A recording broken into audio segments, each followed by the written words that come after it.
The Prime Minister's questions, may I extend a warm welcome to the President of the National Council of Slovak Republic and his delegation, who are with us in the gallery today. And may I also welcome the new Chief Minister of St Helena. We now come to questions to Prime Minister Kit Malthouse. Number one. Prime Minister.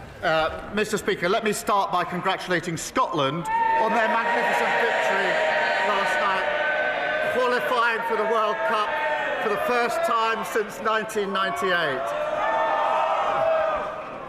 I didn't realise you were all Scottish MPs, Prime Minister. Mr. Speaker, they qualified with fantastic goals, including a cracker from former Arsenal player Kieran Tierney, who was always a great favourite with the fans.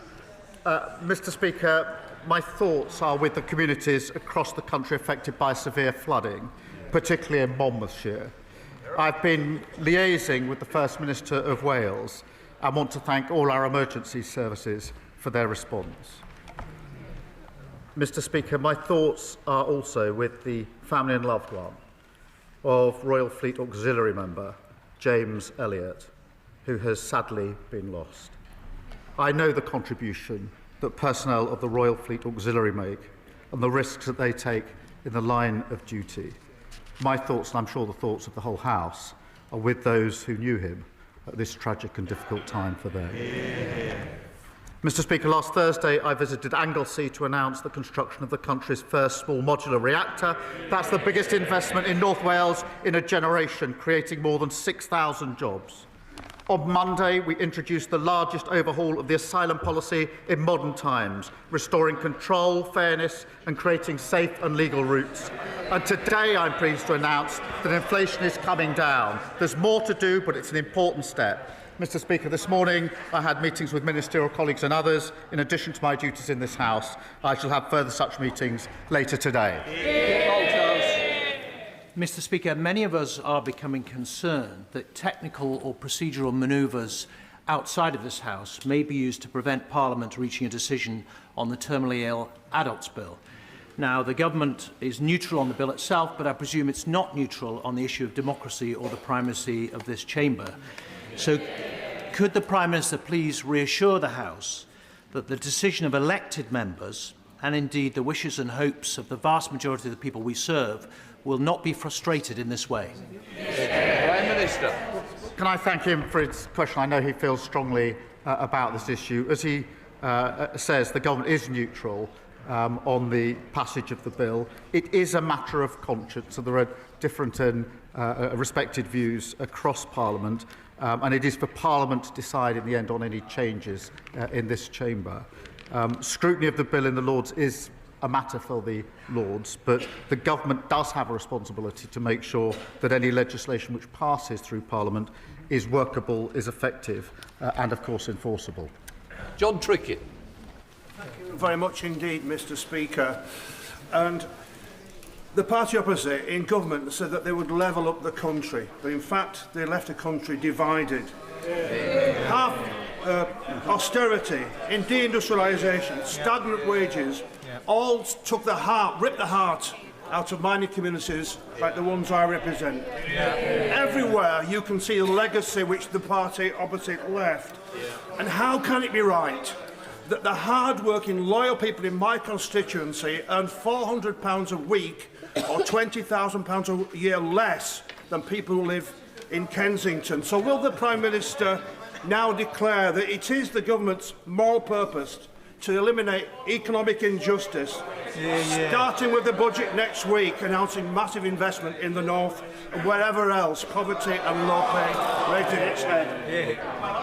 Well, can I thank him for raising this important issue, because they laugh, but working people paid a very heavy price for 14 years of economic failure. Austerity damaged the economy and decimated public services. A botched Brexit deal stifled growth, and the reckless borrowing on a mini-budget saw mortgages and the cost of living soar. He's right to raise this issue. We're determined to tackle inequality. He'll be pleased to know that under this government wages are up, but we need to do more. We've had a pay increase for the 3.5 million lowest paid, and the Chancellor will deliver a budget based on Labour values. Kevin Baynott, Leader of the Opposition. Thank you, Mr. Speaker. And can I associate our side of the House with the remarks the Prime Minister made about James Elliott? Can the Prime Minister tell us why his government is the first government in history to float increasing income tax rates only to then U-turn on it all after the actual budget? Prime Minister. I'll inform you the budget's actually next week rather than after the budget. It's only got 1 week to go. But I can tell her it'll be a Labour budget, Mr. Speaker, with Labour values. That means we will concentrate on cutting NHS waiting lists, cutting debt and cutting the cost of living. And because of the decisions we've already made, inflation is down this morning. The Bank of England have upgraded growth. We've got a record £230 billion of investment into this country under this government. Mr. Speaker, he says the budget is next week, but we read all about it in the papers. This is the first budget to unravel before it's even been delivered. The Chancellor's cluelessness, I'm afraid, is damaging the economy now. The Prime Minister needs to end this shambles. So can he confirm today that he won't break another promise by freezing income tax thresholds? Mr. Speaker, the budget is 1 week today and we will lay out our plans. But what we won't do, Mr. Speaker, I've said what we will do in terms of protecting the NHS and public services. What we won't do is inflict austerity on the country as they did. It's caused huge damage. What we won't do is inflict a borrowing spree like Liz Truss did, also inflicted and did huge damage. Mr. Speaker, have they learnt anything? She's apparently got a golden economic rule, I think. So it's a very important rule, this golden rule. That there's this £47 billion of cuts with no detail. No wonder the Institute of Government says they're on very shaky foundations. They haven't listened and they haven't learned. Mr. Speaker, it is quite clear that they are going to freeze thresholds. We didn't get a clear answer from them, but this is really important. Because in her budget speech last year, the Chancellor said, and I quote, "I am keeping every single promise on tax that I made in our manifesto. So there will be no extension of the freeze in income tax and national insurance thresholds." Why was freezing thresholds a breach of the manifesto last year, but it isn't this year? Mr. Speaker, every week she comes along and speculates and distorts. Last year, Mr. Speaker, last year they predicted recession. And what did we get? The fastest growing economy in the G7 in the first half of the year. Opposed NHS investment, and what do we get? 5 million extra appointments in the first year of a Labour government. They tried growing the economy with millions on NHS waiting lists, with our schools crumbling and holes in our road. It didn't work. What do they want to do now? Go back to the same failed experiment. Mr. Speaker, he talks about speculation. The only people who've been speculating are his government every single day for the last 3 months. And he mentioned inflation in his last answer. Inflation has nearly doubled since they came into office. He wants a round of applause because it's come down a little bit. I will remind him that food inflation is up 4.9%. That is making life miserable for all of those people out there.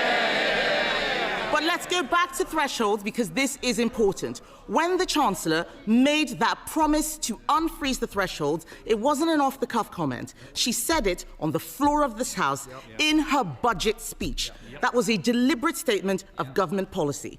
So if she breaks such a clear promise, how can the public trust the word that she says next week? Mr. Speaker, she talks about inflation. It went to 11% on that. 11%. And the country is still paying the price. Inflation is down this morning, wages are up, and we've had 5 interest rate cuts, and that's because our fiscal rules are ironclad. And the Leader of the Opposition and the party opposite have no credibility on the economy. She was Treasury Minister during the worst decline in living standards on record. And she said that Liz Truss got the mini-budget 100% right.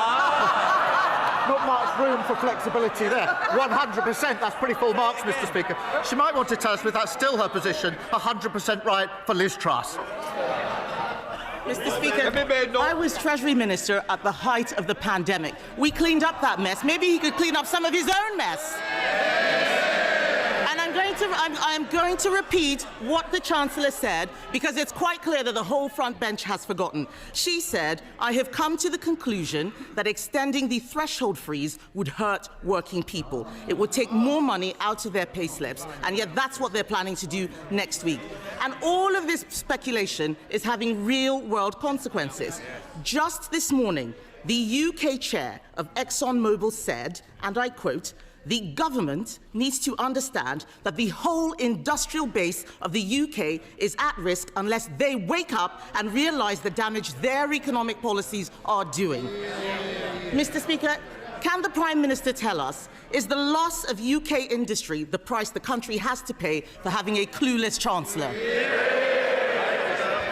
Mr. Speaker, let me just say about ExxonMobil, it is a difficult time for the workforce there, and we must focus on supporting them. We've been meeting the company for over 6 months and explored every possible reasonable avenue. They've been facing losses for the last 5 years. It's best to do the detail before you chunter. And they're currently losing £1 million a week. But she talks about policy and approach. On energy policy, she follows reform. On the European Convention, she follows the man who wants her job. And when her shadow minister said we should deport people lawfully here to achieve cultural coherence, she pretended that it didn't happen. I could go on. She was the Trade Secretary that didn't sign any trade deals. Cheerleader for the mini-budget, cheerleader for open borders, and when they were crashing the economy, botching Brexit and running down the NHS, she was right at the centre. She hasn't got an ounce of credibility. Mr. Speaker, on energy policy, what we are doing is listening to industry. What happened, I had a round table. Mr. Slinger, please. We don't want to have to sling you out. Mr. Speaker, just this morning, we heard from the chair of one of our largest energy companies. Last week, I had a roundtable with energy companies, and what they had to say about this Prime Minister and his energy secretary is unprintable. They are absolutely furious. Our oil and gas industry is dying, and he's standing there saying he had meetings. People out there are struggling, Mr. Speaker. The budget chaos is causing real anxiety. People aren't buying houses, businesses aren't hiring, and they are cancelling investment decisions. 2 weeks ago, the Chancellor called a ridiculous press conference to blame everyone else for her having to raise income tax. Then last week, she U-turned on her own U-turn. Instead, we can see they're planning to freeze income tax thresholds, something she said last year would be a breach of their manifesto. They are making it up as they go along. Doesn't the country deserve better than government by guesswork? Mr. Speaker, either we renew our country with Labour or we go back to austerity 2.0 with reform of the Tories. They left waiting lists at record highs. Almost 1 million more children in poverty, and they wrecked our public services. She comes here to talk down the country. We're turning the page. More NHS appointments, free breakfast clubs, free childcare, more homes and better public services. That's what we're fighting for, a Britain built for all. Lord Hatton. Mr. Speaker, standing in the heart of Weymouth, the Rectory is an iconic building. Formerly a theatre, once a bustling cinema, and then a popular pub as well. And yet, for more than a decade, this building has stood empty. We want to turn this building into a thriving centre for arts and culture, hosting exhibitions and celebrating everything that makes Weymouth unique. So will the Prime Minister work with me and all the key players on the ground to revitalise the Rectory and reopen this fantastic building for our town? Prime Minister. Well, my honourable friend is a brilliant champion for South Dorset, and he's right to champion revitalising our high streets. The Minister for Heritage would be delighted to discuss how we can get this iconic building reopened as he wants. I'm pleased that Weymouth secured £20 million in Pride in Place funding, giving his community the power and resources to make a real difference to people's lives. Sir David, Leader of the Liberal Democrats.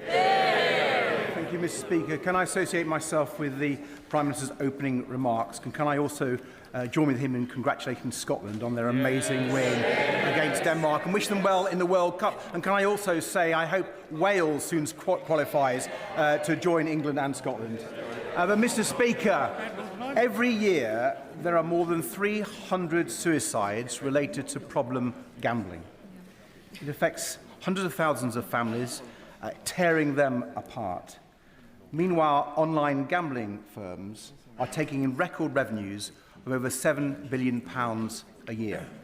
Now, ITV News are reporting that one of them, Sky Bet, is moving its headquarters to Malta so it can save tens of millions of pounds in corporation tax. Does the Prime Minister agree with me that it's time that we tax them on their UK profits so these online gambling firms don't escape wherever they are registered for tax? Prime Minister. But can I join him on wishing Wales well and Northern Ireland? I'd like to see all 4 nations in the finals. But look, he raises the really important issue of suicide, and it's Men's Health Day, and it is really important. And I think the whole House would want to work together on anything that can prevent suicide. I think if all of us think about individuals we may know who lost their lives through suicide, it's something that touches almost every one of us and all of our families as well. We will, of course, look at the link between suicide and gambling and take whatever measures we can to reduce suicide. It's a very important issue. Sir David. For his reply, and we look forward to the government coming forward with action on that. On another domestic matter, Mr. Speaker, next to the River Cherwell in Oxfordshire, a field is now covered in an enormous mound of rubbish, 150 metres long and up to 12 metres high. The water is now lapping against the waste and carrying it into the river. It's just one of many sites, Mr. Speaker, where organised criminal gangs are illegally dumping their waste onto our countryside and getting away with it. This is a shocking environmental emergency. So will he instruct the Environment Agency to clean it up now? Firstly, these are utterly appalling scenes. Utterly appalling. A criminal investigation, as he knows, is underway. And specialist officers are tracking down those responsible. The Environmental Agency, in answer to his question, will use all available powers to make sure that the perpetrators cover the cost of the clean-up, which must now follow. We have boosted the Environment Agency's budget for tackling waste crime by 50%, given councils new powers to seize and crush fly tippers' vehicles, and lawbreakers can now face up to 5 years in jail. Dominic. Thank you, Mr. Speaker. Immigration is the #1 issue on doorsteps of Bristol North East. Most people will ask me about it. They want a firm, but also a fair approach, but have been let down over many years. Controlling our borders and knowing who comes is essential, not least to integration. Mr. Speaker, what can the Prime Minister say to my constituents in Bristol North East that will give them assurance that the reforms that the Prime Minister and the Home Secretary are proposing, which I support, will be firm, but will also be fair? Prime Minister. I'm proud, Mr. Speaker, to lead an open, tolerant, generous country. To maintain that principle, we must restore order and control, fix the utterly broken system left by the party opposite, and end the division that others seek to exploit. That does include creating safe and legal routes, recognising those who contribute, integrate and strengthen our society, while at the same time reducing illegal arrivals and removing those with no right to be here. That is a fair, progressive system that meets modern challenges. Jim Allister. Mr. Speaker, the governments of France, Germany and the United States have all extracted from Libya compensation for their citizens who were affected by Gaddafi-led terrorism across the world.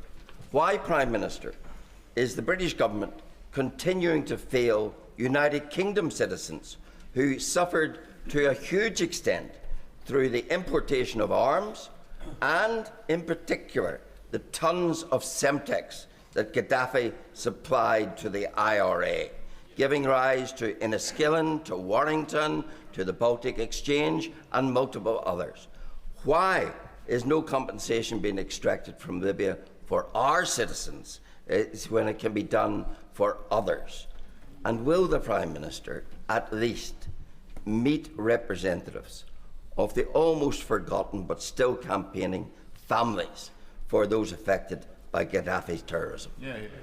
Well, Prime Minister. So many suffer from Gaddafi, and he's absolutely right to raise this really serious issue, and we're working hard on it. I'll absolutely make sure that the meeting he asks for is set up with the relevant minister so that we can give the full position and take on board what they have to say.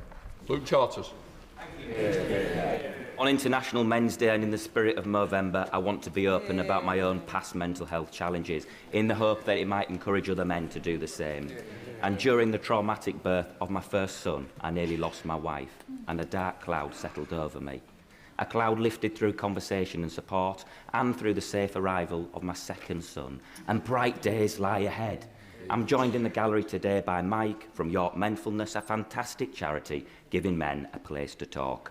So will the Prime Minister, as a dad himself, agree with me that strength as a man means being open about our emotions and that we should never face into challenges on our own?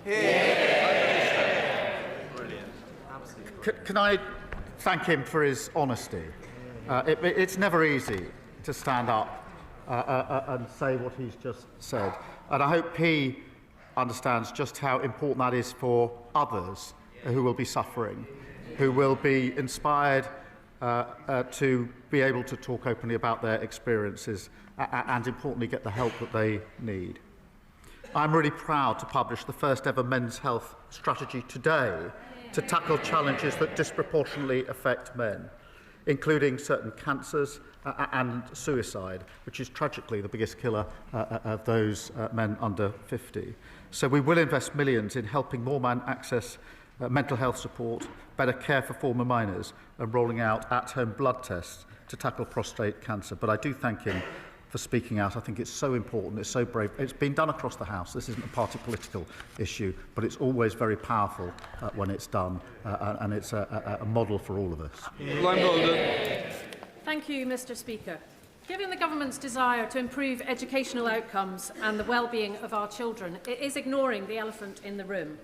This morning I hosted a really powerful roundtable with 3 secondary head teachers who spoke about the transformational effect that a complete ban on smartphones in their schools had had. Improved behaviour, increased focus, far fewer safeguarding issues, and most importantly, happier children. But for them it has been really hard won, and it's sunk a huge amount of time. So will the Prime Minister tell me and the thousands of head teachers out there who are crying out for this change why his government won't back them with a ban on smartphones in schools? Prime Minister. I thank her for a question. It's a really important question. I've got teenage children in secondary school, and I know it's an issue of concern to parents and teachers. The reality of the statistics are that the vast majority of schools already ban smartphones at school. They allow children to bring their phones to schools, but they ban them in school time in lessons. Of course, we will always keep this under review. We've got to take steps that will be effective. I agree with the sentiment of what she's putting to me. We need to deal with it effectively. Andrew Pegs. Thank you, Mr. Speaker.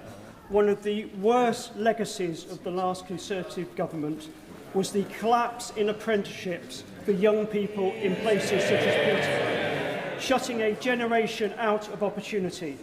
Mr. Speaker, my city is determined to turn that around, with places like Peterborough College, like many of our colleges, leading the charge. Whilst I welcome the government's reform, I still speak to too many young people who can't access the training they need to rebuild Britain. Will the Prime Minister set out what more we can do together to ensure Peterborough's young people get the good jobs and apprenticeships they deserve? Prime Minister. Well, I thank him. His dedicated campaign means Peterborough has one of the first youth guarantee pilots in the country. Mr. Speaker, we inherited an awful situation where almost 1 million young people were not earning or learning. We refuse to accept that. That's why we're delivering the the new youth guarantee, investing a record £3 billion into apprenticeships and increasing the national minimum wage for 16 to 20-year-olds. Reform and the Tories say the minimum wage is too high. They're totally wrong. We're going to focus on every young person to give them the chance to succeed. Thank you, Mr. Speaker. Whilst the Labour front bench continue to peddle their own form of dog whistle politics, Reform UK...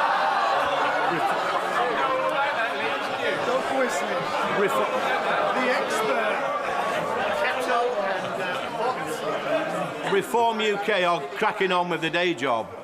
Our reform-led councils are reform... Can I just say, you might say it's the way he tells them, but it might be worse. It's the way I tell them. Lee Anderson.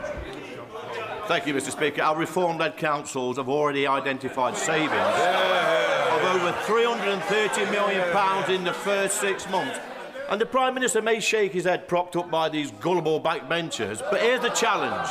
Will he ensure that all the cancelled elections from this year and the proposed local elections for next year will go ahead in May 2026? Go on, be a man. I didn't realise he's quite so good at stand-up comedy. Mr. Speaker, he talks about dog whistle. Last week, his leader said he didn't have time to condemn the racist comments of his fellow MP for Runcorn. He also said he didn't have time to condemn his party calling children in care evil. He didn't have time. I wonder if he can ask his leader next door to him whether he's got time for his explanation for the stories in today's papers.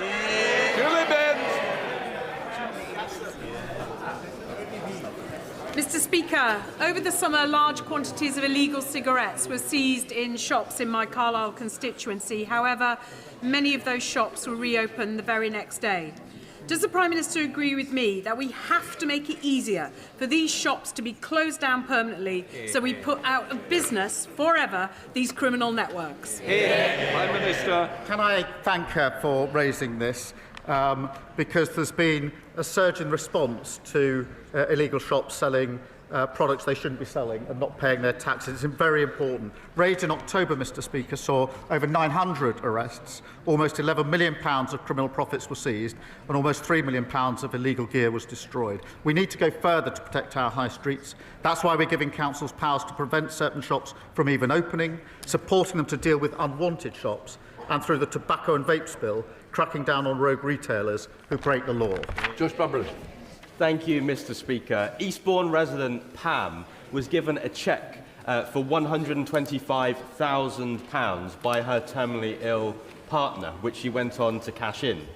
But an error by the bank, Barclays, meant that only £125 was deposited. Barclays admitted the error and then said that they will compensate her for £250 for the inconvenience caused. What? Will the Prime Minister work with me to ensure that Barclays Bank pays Pam the compensation that she needs and deserves? And while we're here, will he commit to imposing a windfall tax on the banks like Barclays on their excess profits to bring bills down for residents struggling? Prime Minister. The case of his constituent Pam is staggeringly bad, absolutely terrible. If he could provide me with the full details of it, I will make sure that the government joins him in doing whatever we can in relation to his constituent. And before I sit down, may I take a moment to send my warmest congratulations to the honourable member on getting engaged, I think, on Thursday. The proposal, I think, was right here in Parliament. You never know what you might find in this dispatch box. But on behalf of my party, and actually I'm sure the whole House, can I wish him and Connor a lifetime of happiness. Connor Naismith. Thank you, Mr. Speaker. Crewe Railway Station is the gateway to the north and indeed the shop window for my constituency, with an average annual footfall of 4.5 million people. I am working with Cheshire East Council on ambitious plans for Crewe 360 to deliver much needed investment into the station and into the land around the station, and we want to adopt the Railway Industry Association's Station Investment Zone proposals, which could deliver much needed improvements in transport, housing, regeneration and economic growth. Does the Prime Minister agree with me that Crewe would make a perfect pilot for these proposals? And will he agree to work with me to bring government departments around the table so that we can make these plans a reality? Minister.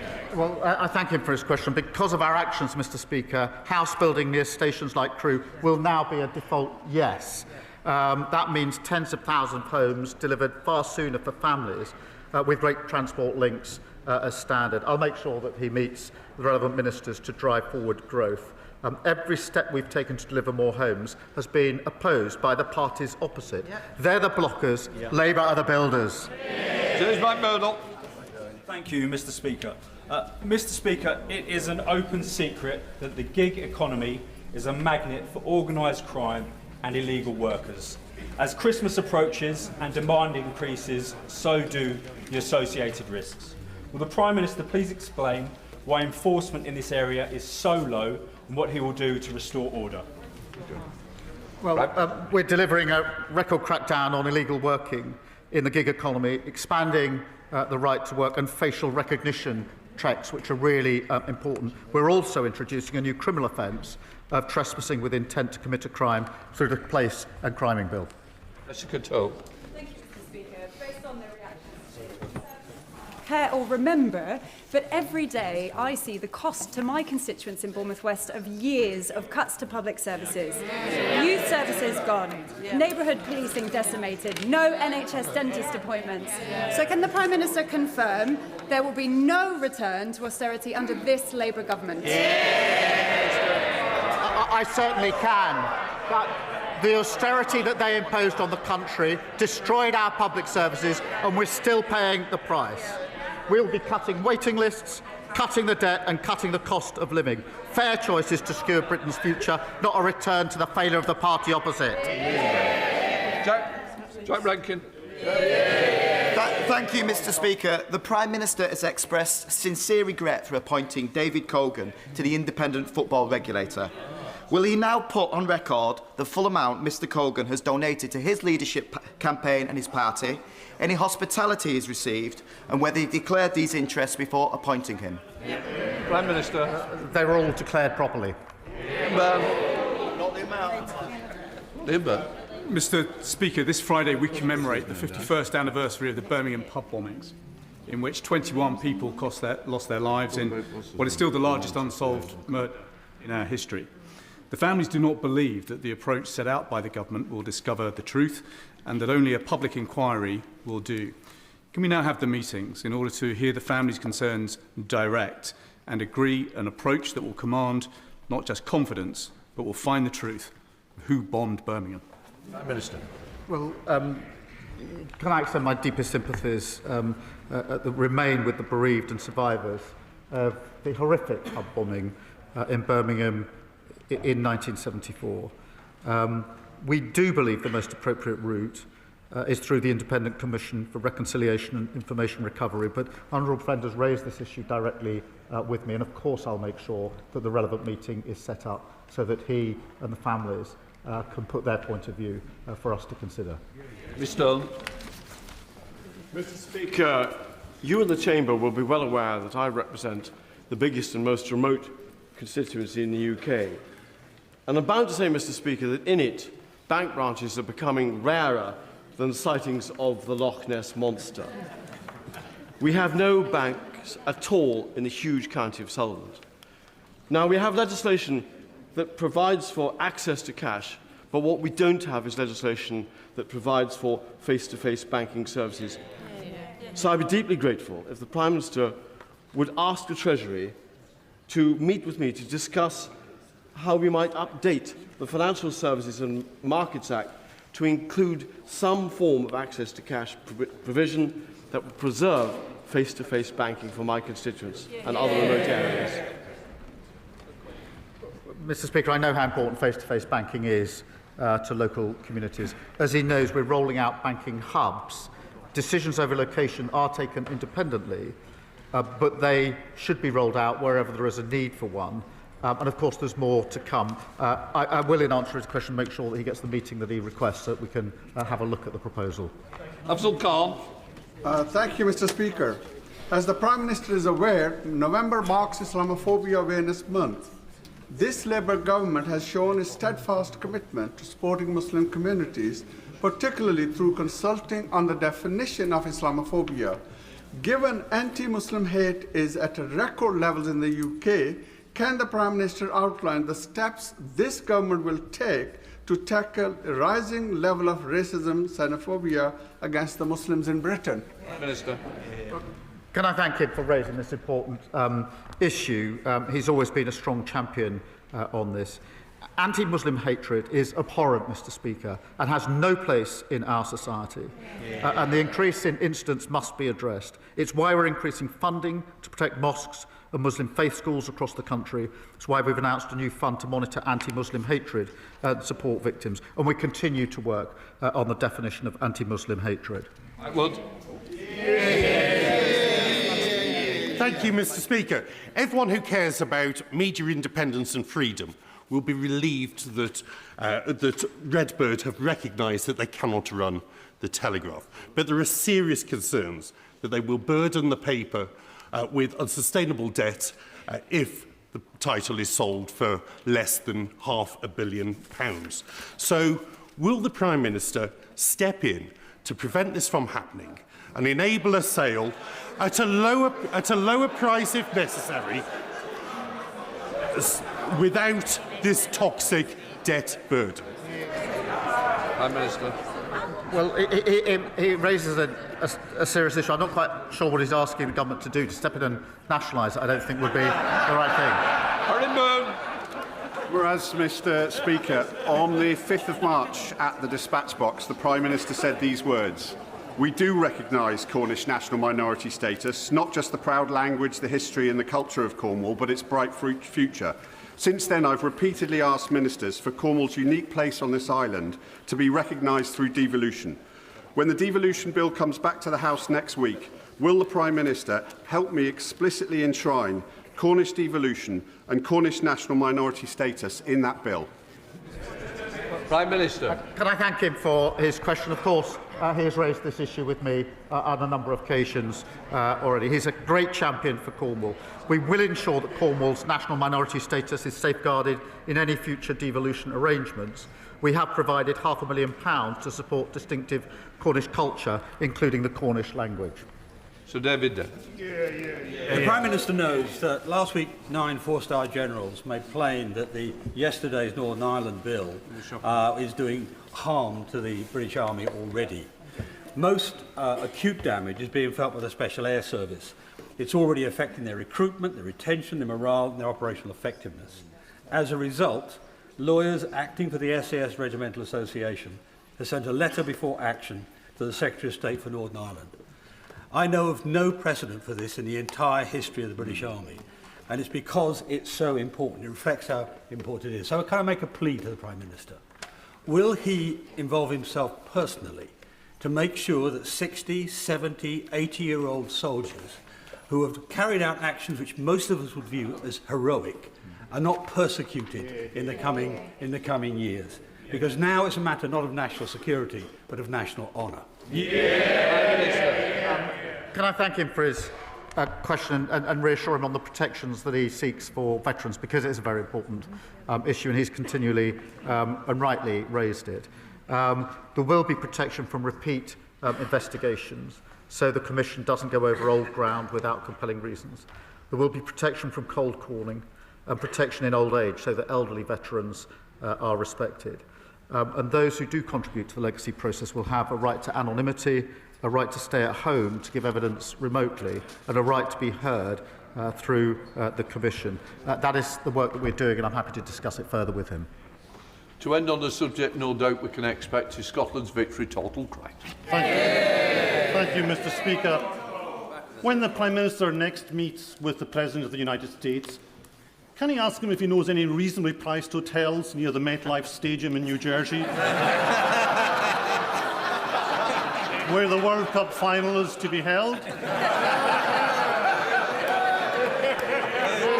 And as we are about to provide the biggest boost to whisky exports since our trade deal was signed, can he ask the Chancellor to gently consider excise duties next week so we Scots can continue celebrating at reasonable prices? Prime Minister. I thank him for his question. On the question of whisky, it is important that we do everything we can to support whisky. I'm really pleased with the progress we're making with the United States and, of course, with India as well under the trade deal. I'll continue to discuss what more we can do with him. That completes Prime Minister's questions.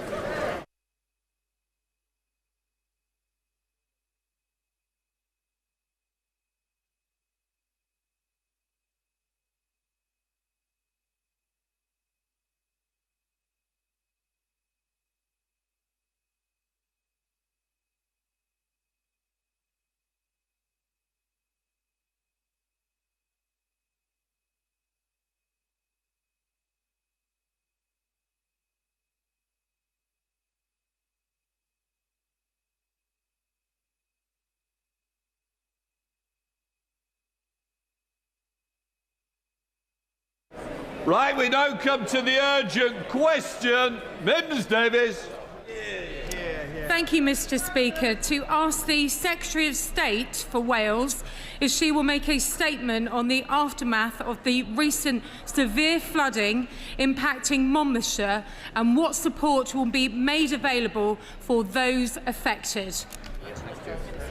Sorry, Minister. Thank you, Mr. Speaker. My first thoughts are, and those of the Secretary of State, are with all of those people, those businesses affected by the flooding over the weekend. The impact in Monmouthshire has been devastating for local residents and traders, and I know that honourable members across the House will be thinking of them as they recover from this dreadful storm. I'm here because the Secretary of State is in Monmouthshire to thank first responders, to meet the community and thank them for their efforts. She's there with the local member for Monmouthshire, who I know has been supporting her community since the flooding right across the weekend. I also want to pay tribute to the emergency responders, local residents who've rallied together, and also to thank the Mayor of Monmouth, Jackie Atkin, who's raised a substantial sum of money for the community. As the House will be aware, flooding is a devolved matter.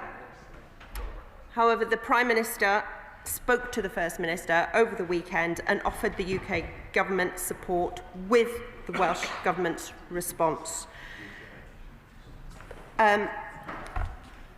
I know that my ministerial colleague, who's here with me today, has also been in touch with the Deputy First Minister. The Environment Agency has offered support locally, including any mutual aid that may be requested by Natural Resources Wales, who operates in the area. And we know as we see these events increasing, that it demonstrates why our climate response on flooding is so important. Today, the Flood Mobile, sponsored by Flood Re, is in Monmouth. There is a mobile demonstration unit which showcases dozens of property flood resilience measures and techniques which can help keep homes and other buildings safer during a flood. That's reaching out to the community. And I would also bring honourable members' attention to what we're doing to support people to access insurance through our partnership with Flood Re, a joint initiative between the government, the insurance industry, that ensures households at the highest risk of flooding can access affordable insurance. In the financial year 24-25 alone, Flood Re provided cover for over 345,000 household policies. Whilst government officials have met with Monmouthshire Council over the weekend to discuss emergency funding, the Deputy First Minister was also there over the weekend to meet first responders and the community. And opportunities are being made available through Emergency Financial Assistance Scheme. The Welsh Government has been working very closely with the Council and all the emergency services and has been ensuring that they have committed over £370 million to reduce risks to communities right across Wales. But I know the Welsh Government is working, doing everything they can at this very difficult time for the community and for businesses in Monmouthshire. Secretary of State, Minister. Mr Speaker, this weekend, tragic and heart-wrenching floods affected families and their loved ones, meaning evacuation from their properties in Monmouth after the River Mono burst its banks. This, in turn, blighting businesses with devastating consequences. This horrific experience also hit hard nearby areas, including Abergavenny and Thrift Village. Now, there are desperate families and business owners across Monmouthshire who've lost their homes, their livelihoods. They've literally lost everything, with Christmas looming, a key time also for hospitality. I'd like to also thank the emergency services, all volunteers, many local councillors and the MS Peter Fox. They've done fantastic work around the clock to assist, safeguard and do what they can to help and support those impacted. It is now instrumental, without any delay, and the necessary vital support reaches every single person who's been affected by these devastating floods, so that their longer term needs are also met. Local people report that they don't have any clarity and answers and insight on what to expect beyond the initial rescue and this community kindness. They've been told discussions are ongoing.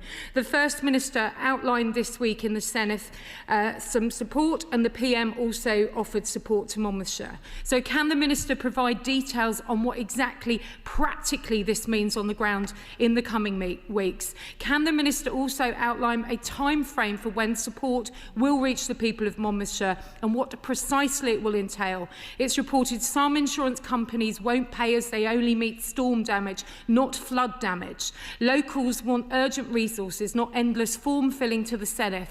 They need urgent help now, and for it to be fast-tracked, they say, via the Council. And finally, does the Minister agree with me? Time is of the essence in answering these vital questions to ensure residents' and businesses' anxieties do not worsen. I thank the member opposite, and absolutely she is right. Time is of the essence, and my heart absolutely goes out to all those impacted by this storm over the weekend. It is a dreadful thing to have to go through or see those that hard work that you've put in perhaps all your life, and see the business flooded, your home flooded. I can't imagine the trauma and the difficulty that those people are going through. As I said, the First Minister spoke to the Prime Minister. The Prime Minister reached out over the weekend to look at how support can be offered following the flooding. The First Minister has also been very clear in looking at how funding can be provided for those impacted in the least bureaucratic way possible. Look, the nature of that support, you know, we're a few days after that event. The nature of that support will become clear as this clean-up continues, as we see the days go on. We'll be working with emergency services, we'll be working with those impacted. The Welsh Government has emergency financial assistance schemes for just these very scenarios, and they have been kicked in and they are being used. Proposals for support are being prepared. Local government finance officials are there on the ground. The Secretary of State is there on the ground today. We are doing all we can, working hand in hand with the Welsh Government, with the Council, with the mayors, and making sure that those impacted get the support they need as quickly as possible. Jessica Moore. Thank you very much, Mr Speaker. My neighbour, the Honourable friend from Monmouthshire, is, as the very diligent representative she is, out as we speak in Abergavenny, and will join the Secretary of State in Monmouth shortly, meeting and listening to those affected by these devastating floods which hit Monmouth, Abergavenny, Skemford and the villages. She's asked me to say a very big heartfelt thank you to the emergency services, all the authorities, all those who've helped, and to thank the incredible community effort and many kindnesses shown over the last few days, including offers of beds, homes, donations and more. Hundreds and hundreds of businesses and homes will be affected, and it will take many months to clear up. I know she's liaising with the Prime Minister, with departments, with the Welsh Government, and it is a devolved issue, and we'll have many asks. But can I ask on her behalf that we continue to offer support in the many ways that will be needed in the period. And I'm also mindful of other areas impacted by flooding, including my own. Minister. I thank my honourable friend. She makes an excellent point. The member for Monmouthshire has been so diligent. I was on the phone with her over the weekend. I know that she's been speaking to Welsh Government. I myself was on the phone to the Deputy First Minister over the weekend and in contact with Natural Resources Wales and local community groups. She has been out there in her wellies helping that clean up, and I know she feels it as deeply as some of those impacted. The support will be there. We will continue to work together. What's important here, despite yes, flooding is devolved, but this matter reaches right across. And wherever we can help, we will. And we are working together to ensure that we, at pace, resolve and help the people that need it. Amen. David Chadwick, Liberal Democrat spokesperson. Mr. Speaker, the recent floods in Monmouthshire have been devastating for local communities, and our thoughts are with everyone affected as they try to return to some sense of normality. And I'd also like to pay tribute to the emergency services and everyone who worked so tirelessly to keep residents safe throughout this event. Last year, we saw attempts by multiple fire and rescue authorities in Wales to close small fire stations, which often house the equipment needed to respond to major floods like the ones we've just seen, with two of the proposed closures in my own constituency in Knighton and Crickhowell. Crickhowell being just a stone's throw away from Monmouthshire, and the services that are based there often go over the border just to help them. Could the Under-Secretary of State clarify what engagements they've had with fire services in Wales on potential closures, and whether she agrees with me that it's vital we keep those small stations open to protect residents in rural Wales from devastating events such as the ones we've just seen? Minister. I thank the member for his question. Look, I also want to pay huge tribute to the first responders, to the emergency units, to the fire rescue service, who absolutely did an outstanding job and continue to do that outstanding job over the weekend and now and into the future, but right across Wales. And it is important that we protect those putting themselves in danger and supporting people in need. I'm happy to write to the honourable member about the details of the closures, and I'm happy to get back to him on that. Nick Smith. Thank you, Mr. Speaker. Blaenau Gwent and Rumney neighbours, Monmouthshire. Last winter, we experienced coal tip slipping because of heavy rain then. People experiencing flooding deserve all our support. So can the Minister please explain and tell us more about the support available to residents claiming insurance or emergency financial help to help them get through this really difficult time? Well, let's start. I thank the member, and he's been a really strong advocate in this area, so I thank him for that. We have pledged £143 million from the UK government for coal tip safety in this Parliament, and I know that this is a big issue that needs to be continually monitored. I know that coal tips were being monitored over the weekend throughout Storm Claudia, and they will continue to be, but this government takes this very seriously and is investing in their safety. Sir Julian. Could I appeal to the Minister to help us in one way, because although this is a devolved matter, it is possible in the internet age very easily to make charitable donations. So could she perhaps investigate whether there is a reliable local charity to which people across the country can make donations, and perhaps circulate the details of that after the end of this question? Minister. Well, I absolutely thank the honourable member for his suggestion, and I will absolutely take that back, because look, there's been a lot of money raised locally. I mentioned the local mayor, who has raised a significant amount of funds, which is fantastic. But I know that a lot of people will want to help, so I will absolutely take that back. Thank you. Thank you, Mr. Speaker. I want to also pay tribute to all those affected, the emergency responders, and to my honourable friend from Monmouthshire for the tireless effort she's put in since this happened. I'm grateful to the Minister for what she said and what the Prime Minister said earlier about the conversations and constant interaction between ourselves, the UK Government and the Welsh Government and the First Minister. That collaboration between both our governments when there are civil emergencies like this is integral. So will she assure me that those collaboration will continue and that the people of Monmouthshire will have everything they need from us, and we will push the Welsh Government to do everything that they can in order to ensure that those affected get through this crisis? I thank my honourable friend for raising that important point. And yes, collaboration is key. And in situations like this, where speed is of the essence, it is important that we work together quickly, seamlessly. I know my honourable friend, the Minister for Flood and Water, has been in touch with the Deputy First Minister and also with the member for Monmouthshire, and we will all continue to work together to resolve this, to make sure that those impacted get the support and help as quickly and seamlessly as possible.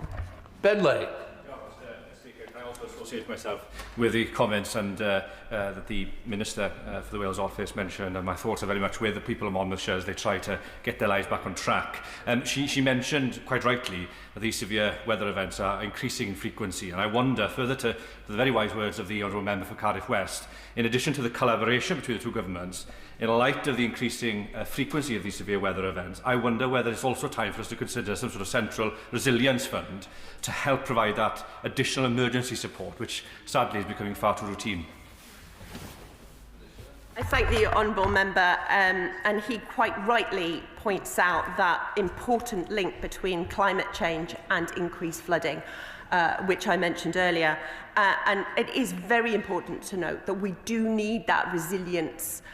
We do need to build that into communities, to housing, and I know that there is a fund that exists. We're putting that funding in. This government takes it very, very seriously in terms of investing in that, whether that's new builds, whether that's existing builds, whether that's communities at risk, businesses at risk, infrastructure at risk. We absolutely need to ensure with changing weather patterns, increased rainfall and further flooding, we need to make sure our communities, that people across the country are safe.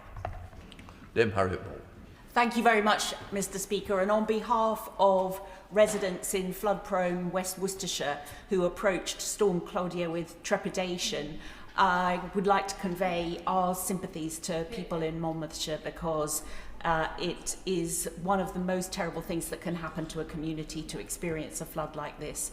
And as the Minister has the Flooding Minister seated beside her, could she ask her colleague to follow up with the Environment Agency? They have 2 projects they're working on in West Worcestershire, in Sevenoaks and Tenbury Wells, to improve flood resilience. And I would love it if she would give the Environment Agency a nudge to complete that work. Well, thank you to the member, and I think my colleague has heard that loudly and clearly, and we'll get back to you. Cameron Thomas.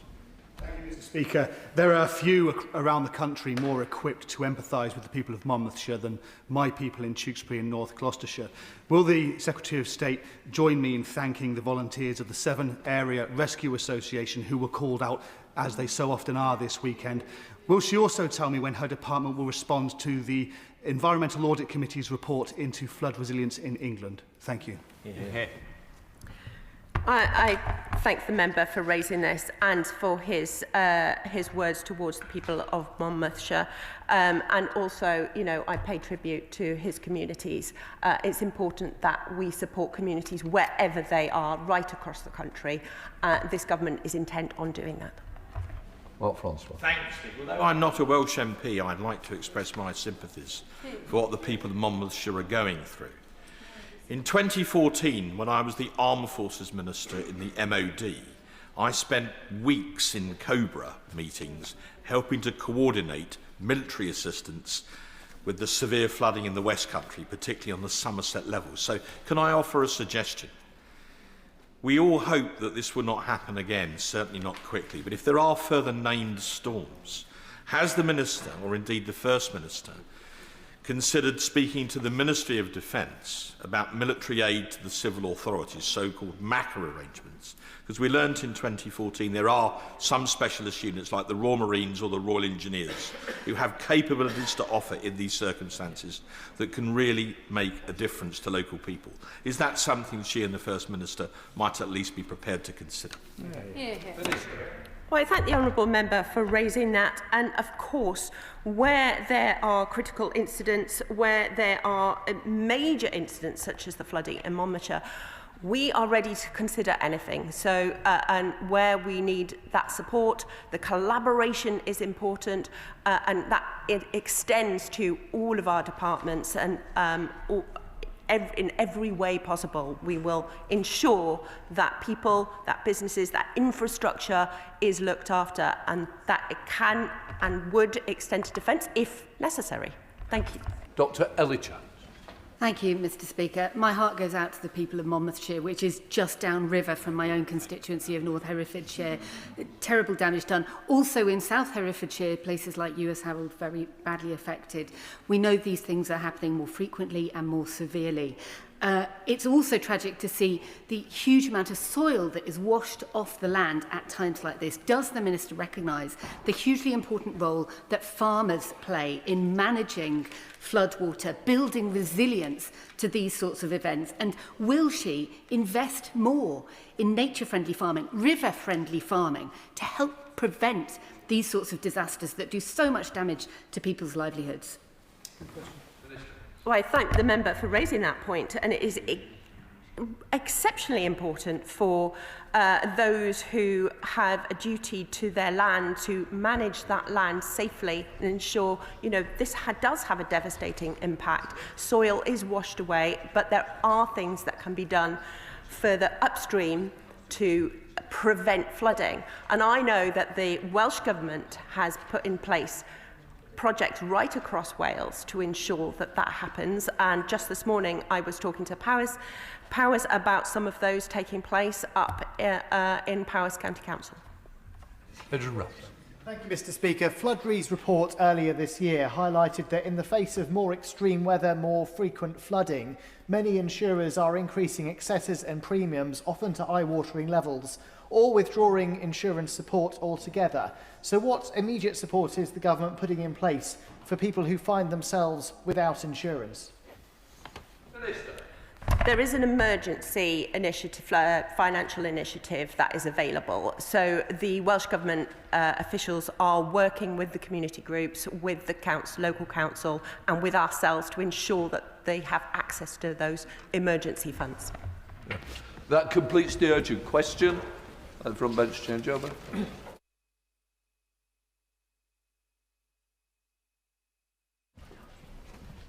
We now come to the 10-minute rule bill. Peter Swallow. Thank you, Mr. Speaker. I beg to move that leave be given to bring in a bill to make provision about the penalties for driving without insurance, to require the Secretary of State to prepare and publish a report containing an assessment of the effectiveness of existing measures of enforcing the law on driving without insurance, and for connected purposes. In preparing this 10-minute rule bill, I've had the opportunity to speak with so many incredible organisations and charities working to deliver better road safety. And right from the outset, I want to thank particularly Brake, Protect Young Drivers, the Motor Insurers Bureau, Thames Valley Police and the fantastic Road Safety Foundation, who are based in my own Bracknell constituency. I'm delighted to be bringing forward this bill during Road Safety Week, which raises awareness about the importance of safer driving. At a time of year when dark nights come down earlier, fog and icy conditions can increase hazards. We even had snow today, and the temptation to drink and drive is heightened by the festivities. I'm proud that this government has committed to delivering a national road safety strategy. And I'm grateful for the Roads Minister for taking the time to speak with me on several occasions about the progress of developing this strategy. Remarkably, it will be the first update to national road safety in well over a decade. Where the previous government failed to act, we will, because every accident, every death on our roads is a tragedy, and too often an avoidable one. Mr. Speaker, last month I published my road safety report, which captured the real concerns of Bracknell Forest residents regarding road safety in our community. I want to thank the almost 500 constituents who responded to this campaign and shared their views on everything from speeding and antisocial driving to the illegal use of off-road bikes and scooters. I'm honoured to be able to discuss this report here today to ensure that the voices of Bracknell residents are heard and acted upon, making our roads safer for drivers, pedestrians and cyclists alike. Vitally, I've shared a copy of my report with the Roads Minister so that Bracknell Forest's voice can be heard at the heart of the upcoming National Road Safety Strategy. The findings of this report revealed a critical level of concern among residents and calls for tougher action on antisocial driving. The overwhelming issue which residents felt affected road safety was speeding, followed by off-road bikes and e-scooters.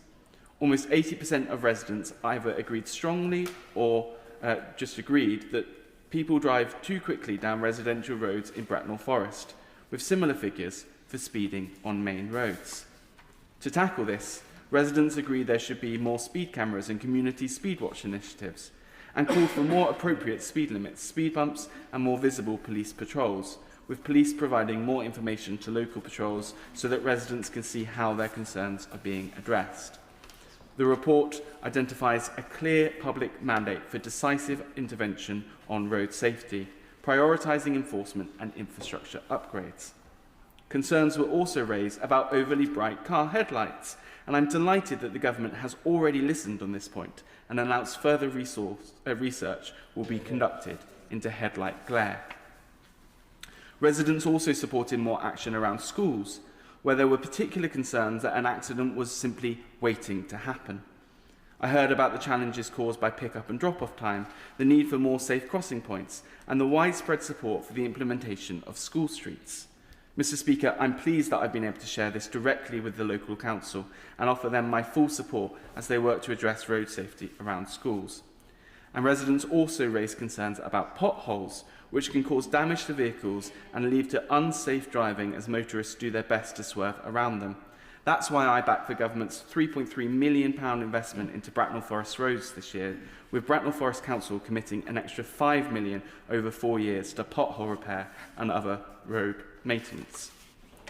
When we're designing road safety initiatives, and indeed roads themselves, it's vital that we listen to experts, which is why I want to highlight the work of the fantastic organisation based in Bracknell, the Road Safety Foundation. When I met with the Road Safety Foundation, they emphasised to me how important it was that speed limits reflect the purpose of roads and the vulnerability of those users that they support. By mapping the risk on major roads across the UK, the Road Safety Foundation plays an essential role in driving road safety improvements and ultimately saving lives. Mr. Speaker, let me now turn to the subject at hand, uninsured drivers. Sadly, uninsured driving is all too common. Every 20 minutes, someone is the victim of an uninsured or hit-and-run driver. Every 4 minutes, an uninsured vehicle is seized. And every year, uninsured drivers cost the UK economy £1 billion. A crackdown on uninsured drivers on our roads is essential to improving road safety, as data has shown that those who drive uninsured are often disproportionately involved in road accidents and also more likely to commit offences which put others at risk, such as hit-and-run incidents, speeding and driving under the influence. The economic cost of uninsured driving, which includes compensation for victims, emergency services and medical costs and loss of productivity, is significant. This is a question of fairness. We cannot allow the costs of those who flout the law to be shouldered by honest drivers who are paying hiked premium fees to cover this.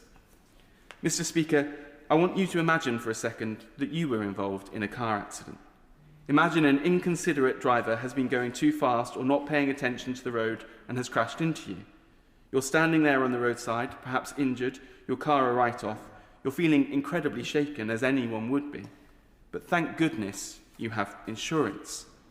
Now, Mr. Speaker, imagine you find out that the other driver is not insured. Suddenly, a stressful situation becomes so much worse.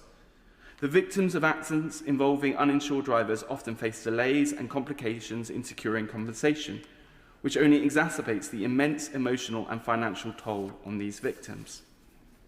I recently met with the Motor Insurers Bureau to hear about Operation Drive Insured, a week-long UK campaign with the National Police Chiefs Council that saw police forces increase their operational activity in tackling uninsured driving. This involved identifying and removing uninsured vehicles from the road, as well as an excellent public awareness campaign. During our conversation, the MIB highlighted the need for a real-time database of all uninsured drivers, which would make it easier for police to catch those driving uninsured. At the moment, it's far too easy for criminals to take out fake insurance under assumed names and present that to police on the roadside because insurers don't update the National Insurance Database in real time. Insurers also don't always carry out checks to verify insurers' identities and ensure they have not been disqualified from driving. Mr. Speaker, I've even heard how some uninsured drivers are now using AI to create fake policies when pulled over by the police, making it more difficult for police to clamp down on uninsured driving in real time as they struggle to instantly verify the legitimacy of these documents on the roadside. Those forging or deliberately fabricating such documents through AI or any other means are putting other road users at risk and must face tough sanctions. The Motor Insurers Bureau estimates that there are 1 million uninsured drivers on our roads, a figure which suggests that existing penalties are not providing a serious enough disincentive. A fixed penalty notice for owning a car without insurance starts at just £100, which rises to £300 and 6 points on your licence if you're caught actually driving it. Police also have the power to seize and crush the vehicle. But given the serious consequences that can result from driving uninsured, Mr. Speaker, my view is that these penalties should be increased. Cracking down on the number of uninsured drivers will also help to tackle high insurance premiums, because claims made against uninsured drivers are made through the MIB and ultimately paid for through mandatory annual contributions from all UK motor insurers. If we can reduce the number of those driving uninsured, we can reduce costs for the vast majority of drivers who do the right thing and insure their vehicles. Insurance premiums rose on average by 21% between 2022 and 2024, before falling by around £50 this year. So can I welcome the action the government has taken through the Motor Insurance Task Force to tackle the high cost of driving for the honest many? Mr. Speaker, this Road Safety Week, let us all commit ourselves to taking the action needed to make driving safer for everyone, prevent crashes and save lives. Let's tackle the costly problem of uninsured motorists, deliver on our manifesto commitment to an ambitious national road safety strategy, and back the drivers of Great Britain. Thank you. That the honourable member have leave to bring in the bill. Not yet. The question is that the honourable member have leave to bring in the bill. As many of that opinion say aye. Aye. Of the contrary, no. I think the ayes have it. The ayes have it. Who will prepare to bring in the bill? Sarah Russell, Chris Vince, Rachel Taylor, Josh Newbury, Kat Eccles and myself, Mr. Speaker. Excellent.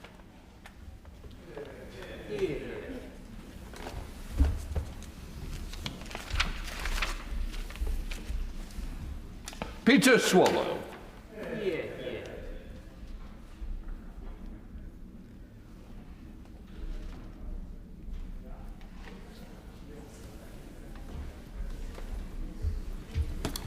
Driving without insurance, penalties and enforcement bill. Second reading what day? Friday the 29th of May. Friday the 29th of May. Well done. Programme motion to be point of order. Thank you, Mr. Speaker. I seek your guidance on an important matter of national security. This morning, the Secretary of State for Defence gave a speech on television, I think it was in Downing Street, not in the House, about a very serious incident where he says a Russian spy ship has tried to blind British military pilots with lasers. This is very important. There's been no statement in the House. We've not been briefed. I wonder if you can give any clarification on this matter. It has not been brought to my attention either. What I would say is I hope the Treasury bench is listening. I take it very seriously. Defence of our realm should always come first to this House. And what I would say is that I will always make arrangement for whether it's a Secretary of State to make a statement to this House on very important matters. I can say at this point, it's been heard. Who knows? Let us see.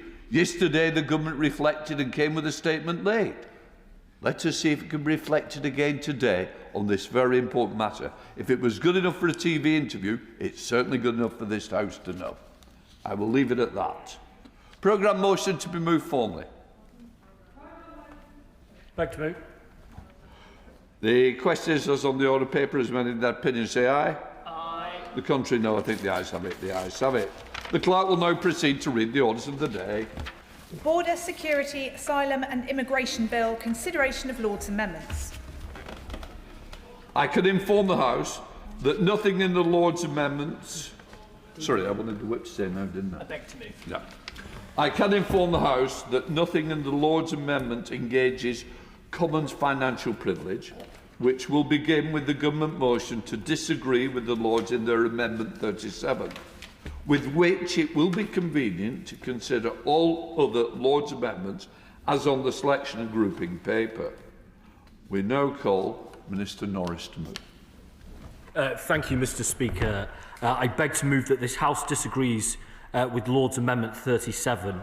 The Border Security, Asylum and Immigration Bill has returned to this House in good order. A number of amendments were made in the other place, all but one as government amendments. Throughout the passage of the bill to date, the strength of feeling about the importance of a properly functioning immigration system, which is controlled and managed so that the system is fair and works for the people of this country, has been evident. Proper enforcement and respect for the rules is crucial to that. And as discussed in this place on Monday, the government's new asylum policy statement sets out significant reforms to the UK's asylum and illegal migration system to restore order, control, fairness and public confidence in this system. And that statement builds on the measures in this bill in front of us today, our consideration of which returns our focus to the core objectives of this bill.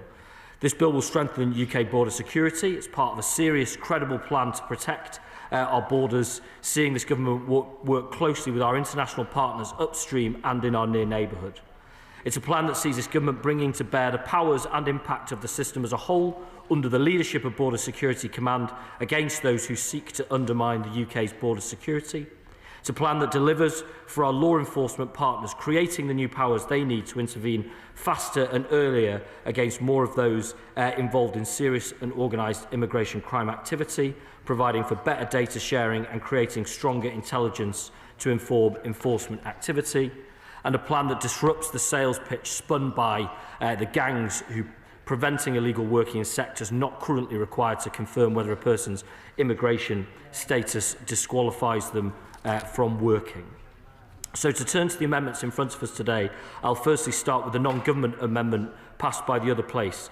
Lord's Amendment 37, tabled by the opposition in the other place, is in our view unnecessary.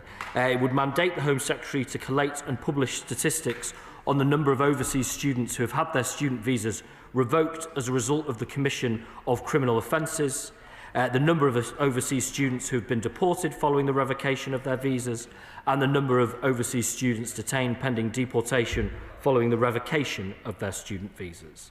Now, it's first worth emphasising, Mr. Speaker, that the government strongly values the vital economic and academic contributions that international students make in the UK. They enrich our communities, including my own, in the city of Nottingham. And the immigration rules provide, though, for the cancellation of entry clearance and permission to enter or stay where a person has been convicted of a criminal offence in the UK or indeed overseas. And where a student's permission is cancelled, as a person without leave to enter or remain, they are liable to administrative removal from the UK, and foreign nationals who commit a crime should be in no doubt that the law will be enforced, and where appropriate, we will pursue their deportation. On the specifics of this amendment around publishing data on these topics, the Home Office, of course, already publishes data on a vast amount of migration statistics. I'm not going to be able to say statistics on multiple occasions, I warn colleagues, including information on visas, returns and detention. So the official statistics published by the Home Office are kept under review in line with the Code of Practice for Statistics, taking into account a number of factors, including user needs, the resources required to compile those numbers, as well as the quality and availability of data. And this ensures we balance the production of high-quality statistics against the need for new ones to support the public understanding on migration. However, I want to be very clear from this dispatch box that we recognise there is heightened interest from parliamentarians, from the media, from members of the public in learning more about the number and type of criminal offences committed by foreign nationals in the UK and about what happens when foreign national offenders, what happens to them after they've been convicted and after they've perhaps completed their sentences.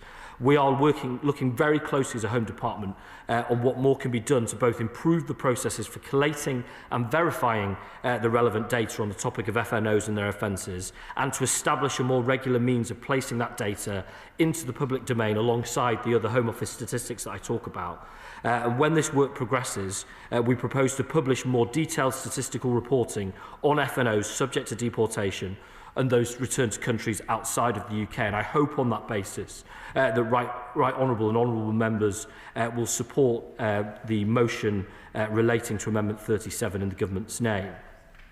I'll now turn to the Lord's amendments that were brought by the Government in the other place. And our first set of amendments further strengthens and expands the powers and offences that target organised immigration crime groups. The most significant of these is Lord's Amendment 7, which introduces a new offence that criminalises the creation or publication of material relating to unlawful immigration services online on internet services, including social media and messaging platforms. Such material will be considered criminal where the person knows or suspects that the material will be published on an internet service and has the purpose or will have the effect of promoting unlawful immigration services. And the policy objective, I hope, is clear for colleagues, but it is crucial. That's to tackle the facilitation of organised crime online and to ensure that law enforcement has those appropriate tools to break down organised crime groups' exploitation of the online environment, including social media. Lord's Amendments 8, 9, 12, 13, 14 and 15 work alongside this new offence, providing intermediary liability protections for internet service providers, meaning they're not impacted by this offence, and the actions of those being targeted in this offence, namely the individuals who are promoting those unlawful services, that is the target for the offence. The offence will have an extraterritorial effect and therefore may be applied to online material created or published anywhere in the world and by a person or body of any nationality. Looking next at amendments to our core immigration crime offences that were set out in clauses 13 and 14 of the bill, which concerns the supply and handling of articles used in immigration crime, Lord's Amendments 1, 2, 3, 4, 10 and 11 enable us to disrupt the actions of not only those who commit offences directly, but of those who facilitate them through the provisions of tools, materials or services. And this is to send a clear and unequivocal message, Mr. Speaker. Those who enable immigration crime, I'll give way in a second, whether through direct action or indirect facilitation, will face consequences. I'll give way. Forgive me. I thought that this bill, when it was introduced, was the ultimate in horrors in their attempt to outdo reform. But we find it was just a mere aperitif compared to the main course of the horrors of this week. But on these specific measures, does he not see the impact that this might have on support agencies and services that are there to assist refugees and asylum seekers? Did he not listen to the many representations he had by these groups and the difficulties that this will now cause them?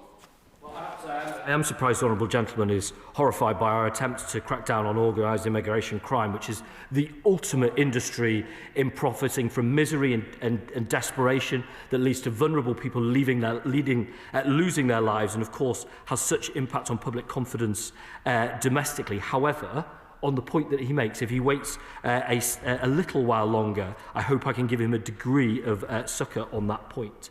But we are making that the purpose of the amendments that have been made here to seek to criminalise those who are concerned in supplying relevant articles for use in immigration crime and will bring into scope possession with intent to supply or making the offer to supply such an article, and it also brings into scope those who are concerned in the handling of a relevant article for use in immigration crime. I will get to the Honourable Gentleman's point shortly, but firstly just on the amendments 16 to 32 on electronic devices, and this strengthens the powers of search and seizure in relation to electronic devices.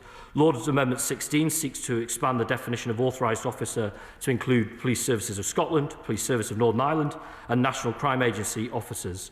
Lord's Amendment 17 to 32 ensure that these officers have the relevant safeguards, protections and legal clarities when utilising the powers, as well as consequential changes.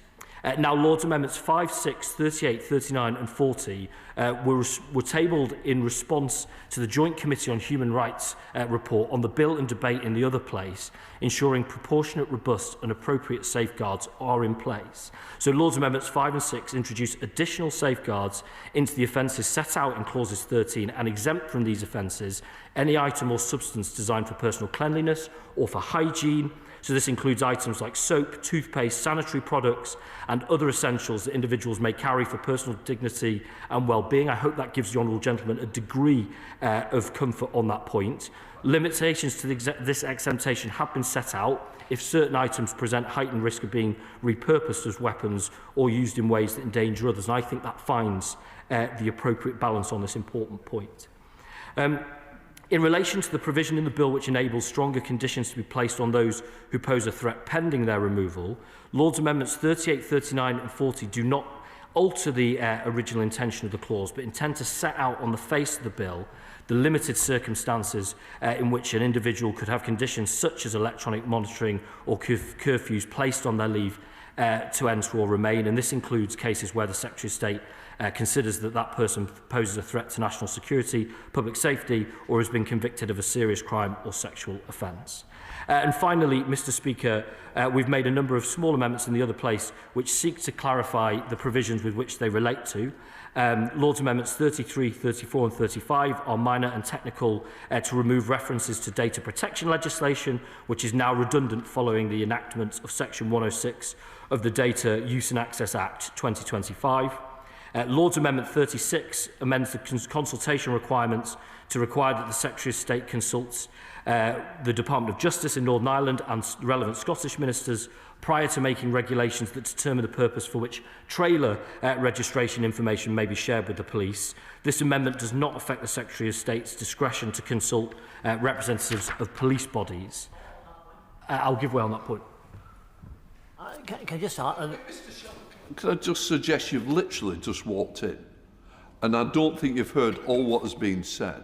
I think it's rather unfair, and I don't expect people to come in and do that. And you should know better, in fairness, Minister. Thank you, Mr Speaker. Before I move on that point, I would give assurance to any colleagues, particularly colleagues from Northern Ireland, that we are talking closely. He knows well from our many discussions on this topic of how much I value my relationships with colleagues in the Northern Ireland Executive. I met with a number on Monday, and I will continue to do so to make sure that the applications in this provision and beyond are as good as possible and work seamlessly across all parts of the United Kingdom. I hope that gives a degree of comfort. And then finally, Mr Speaker, Lord's Amendments 41 and 42 relate to Clause 62 of the bill, which is the commencement clause itself, for Clause 42, which provides legal clarity for EU citizens and their family members with EUSS status who are in scope of the withdrawal agreement that is the source of their rights in the UK. The amendments change the commencement provision so that it is now brought into force on royal assent to provide legal certainty as soon as possible for all EU citizens and their family members with EUSS status as to their rights in the UK. So to finish, Mr Speaker, this is a really important bit of legislation. The work done down the other end was excellent, and I must commend and reference my right honourable friend, the noble Lord Flint, for his work. But colleagues across the House, across that place, worked very hard to improve this legislation, which we appreciate. And on that basis, I beg to move the amendments in the government's name. The question is that the House disagrees with the Lords in Amendment 37. Shadow Minister Matt Vickers. Thank you, Mr Speaker. The opposition joins the Minister in thanking our colleagues in the other place for their work and scrutiny of this bill. I'd like to thank my colleagues, Lord Cameron and Lord Davies, as well as numerous members of the other place, including Lord Jackson, for their work. The subject of this bill is extremely important to this country and to our future. I'm afraid, Mr Speaker, the reality is that under this Labour government, illegal immigration has got much, much worse. We're in the grip of an immigration crisis. Small boat crossings have surged. They're up 55% against the same period before the election. In the 9 months before the election, the number of people in hotels had gone down by 47%. But since this government came to power, they've gone up. This country is our home. It's not a hotel.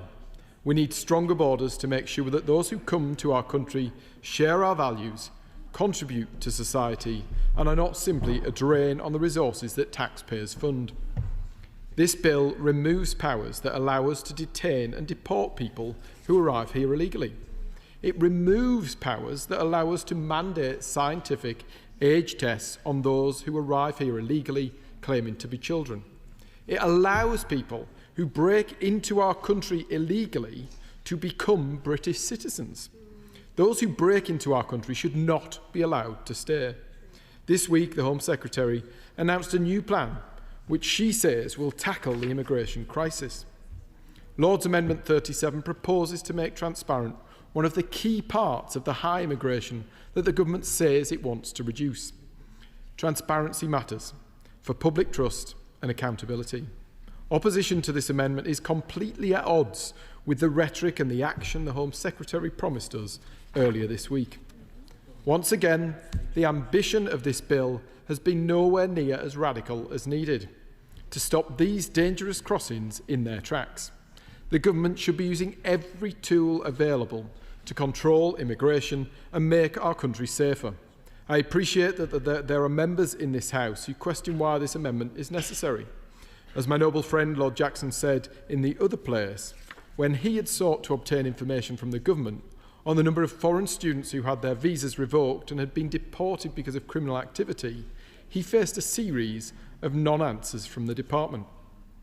The minister representing the government during the report stage of the debate acknowledged that without proper information on this and a number of other matters, it's very difficult to have an informed public debate. We must do what we can to mandate a wider array of information to be published. If the government already have this data, then the natural question is, why not publish it? I should also stress that this amendment is not aimed at the vast majority of those individuals who study hard in the UK and contribute to society, but the minority who abuse that privilege. Without this data, how can the public have trust? How can we have a proper debate about the issue of foreign criminals in our country? Records of the number of people arriving in the country illegally and disputing their age was previously published, but has been hidden since the government came to power. Why is that? This week, the government looked like it was beginning to make a start on overhauling our asylum system. The current situation is not tenable. But as is always the case, they're bold on rhetoric and weak on action. Whether it's on economic growth, policing, energy, or here today on asylum, they say one thing and their actions achieve the exact opposite. The Conservative Party will not stand in the way of amendments which give transparency to the public and give greater powers to ministers to tackle the issue of illegal immigration head-on. I say to the Minister, he needs all the powers he can get to tackle our broken immigration system. That's why the Conservative Party will vote against this motion today.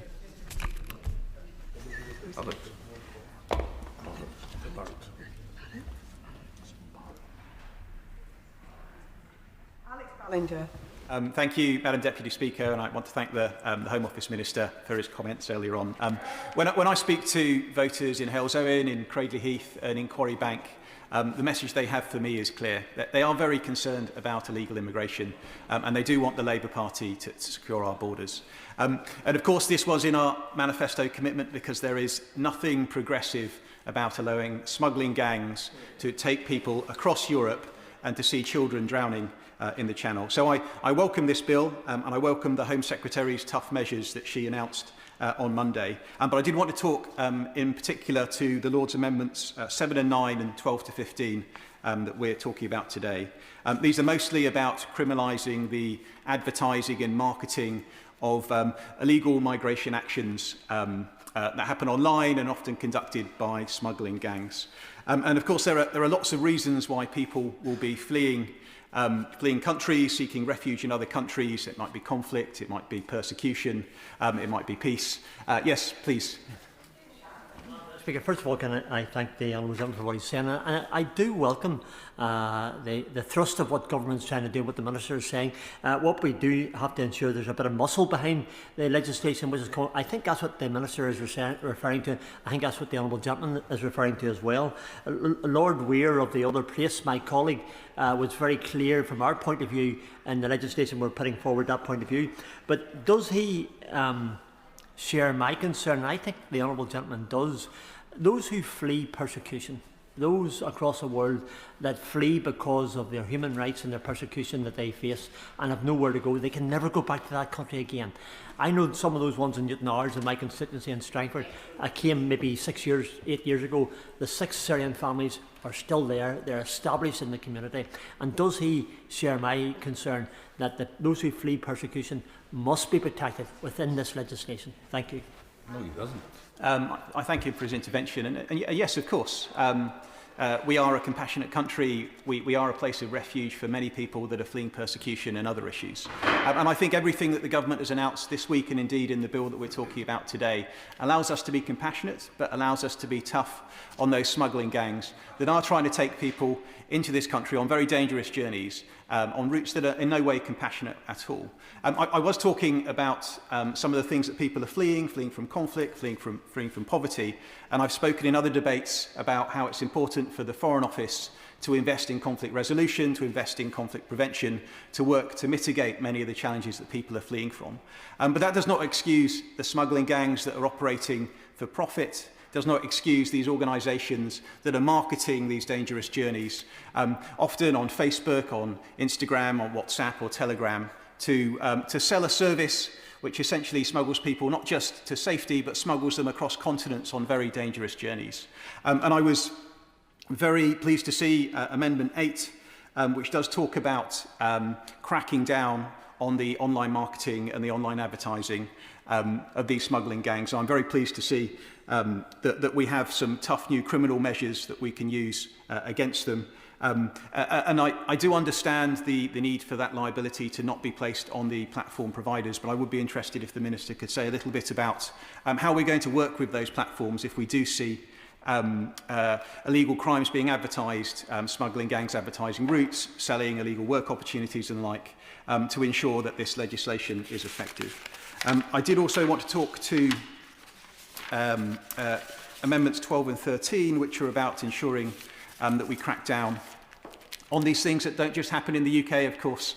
If you're advertising smuggling opportunities, it's likely that you may be based in Europe, may be based overseas in the Middle East. And I think it's important that our legislation is extended so that we can go after, where possible, those gangs who are operating outside the UK as well. So I do welcome that change. So in summary, I just had a couple of amendments, a couple of points on these amendments. I think it's an excellent bill. I support these amendments. I think it's very important that we use all the powers that we do have to go after the smuggling gangs. And this is an important step, and I'm very pleased that we're building on it with what the Home Secretary announced earlier this week. Spokesperson Will Faster. Thank you, Madam Deputy Speaker. The Liberal Democrats and I want to stop small, dangerous small boat crossings. We want to stop the smuggling gangs and bring them to justice. The former Conservative government failed to do either. My constituents in Woking and people across the country need this government to deliver a compassionate, effective and fair immigration and asylum system. If this government thought that this bill and the amendments were enough to do that, the Home Secretary would not have come to this House on Monday to deliver a statement to announce another raft of immigration packages. I will give way. Very grateful to the honourable gentleman.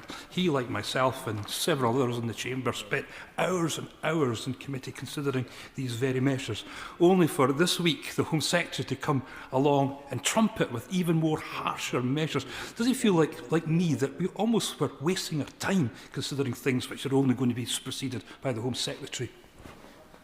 Thank you, Madam Deputy Speaker. And I want to thank my honourable friend from Perth and Kinrossshire for his comments.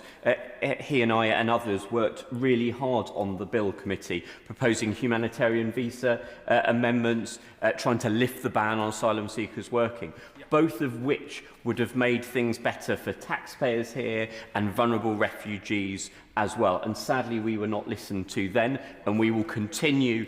If I can finish this first response to the intervention first. Sadly, we were not listened to in that Bill Committee. I hope we're listened to if we have the pleasure or unfortunate duty to serve on the next Bill Committee. I believe there's another intervention. Gentlemen, for giving way. Since we all sat on that Bill Committee, the Government has announced a one-in, one-out deal with France, and then this week new safe routes as part of the new package. The one-in, one-out deal, the one-in is a safe route. And the new and other safe routes were announced by the Home Secretary this week. So will the honourable gentleman welcome the government's reform to fixing the immigration system, given that's what he's been calling for? Thank you, Madam Deputy Speaker, and I want to thank the honourable gentleman from Edinburgh North, who also had the Edinburgh East, sorry, I've got my compass points wrong, for his intervention.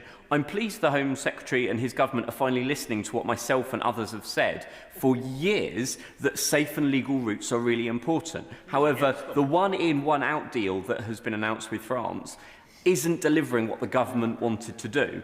The humanitarian visas and the safe routes that we proposed would have done so. We haven't seen a flood of Ukrainians cross the Channel because we have a genuine safe route for them. We need to expand those initiatives to others. If I may make some progress, Madam Deputy Speaker, there are parts of this bill that the Liberal Democrats welcome, and I assume others welcome as well. But the glaring reality is it is far short of what is needed to keep our borders safe and people safe. The government says this bill gives authorities stronger tools. Some of this is true. For example, clauses 19 to 26 in the committee stage from the government amendments. They give the border force and police further powers to seize electronic devices. I think that's broadly sensible. A report stage government amendment on tightening offences linked to the supply of equipment used by organised crime is also a reasonable step. The Liberal Democrats and I also welcome changes that our peers pressed for in the other place, including the exemption for hygiene products, which came from a recommendation from the Joint Committee on Human Rights, which I know the Minister mentioned.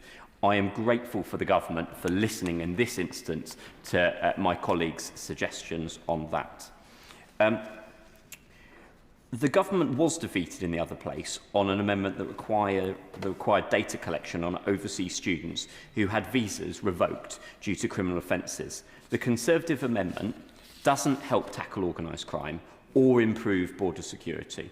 I do not believe it strengthens this bill. As such, Liberal Democrat MPs will not be supporting it later today. The government pushed amendments on data sharing, the EU settlement scheme and conditions on leave or bail, many of which tidy up or respond to human rights concerns from the Liberal Democrats. These are fine as far as they go, but they do not change the overall picture.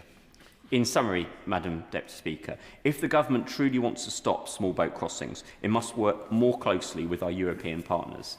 Tough talk at home will not achieve what cooperation abroad can. But this bill and the tabled amendments will not tackle the huge asylum backlog or reduce the hotel bills that this government inherited from the Conservatives. Unless the government supports what we are calling for, this bill will not deliver the safe borders and fairer system that the public expect, and they will remember this at the ballot box. Too late. Alex Ballinger. Chris Merry. Thank you, Madam Deputy Speaker, and I draw the House's attention to my register of interest in the office, the support my office receives from RAMP. It's good to see us making progress on this really important bill, which is utterly essential to what the government is trying to achieve in reforming asylum. Nobody can argue that the asylum system in Britain does not need reform. That is because public trust has been draining from it because of the growth in illegal crossings and the growth in asylum hotels, but also because we have a situation where asylum seekers drown in the Channel because of this vile trade. Only last month, a 1-month-old baby drowned off the British coast. That is unacceptable.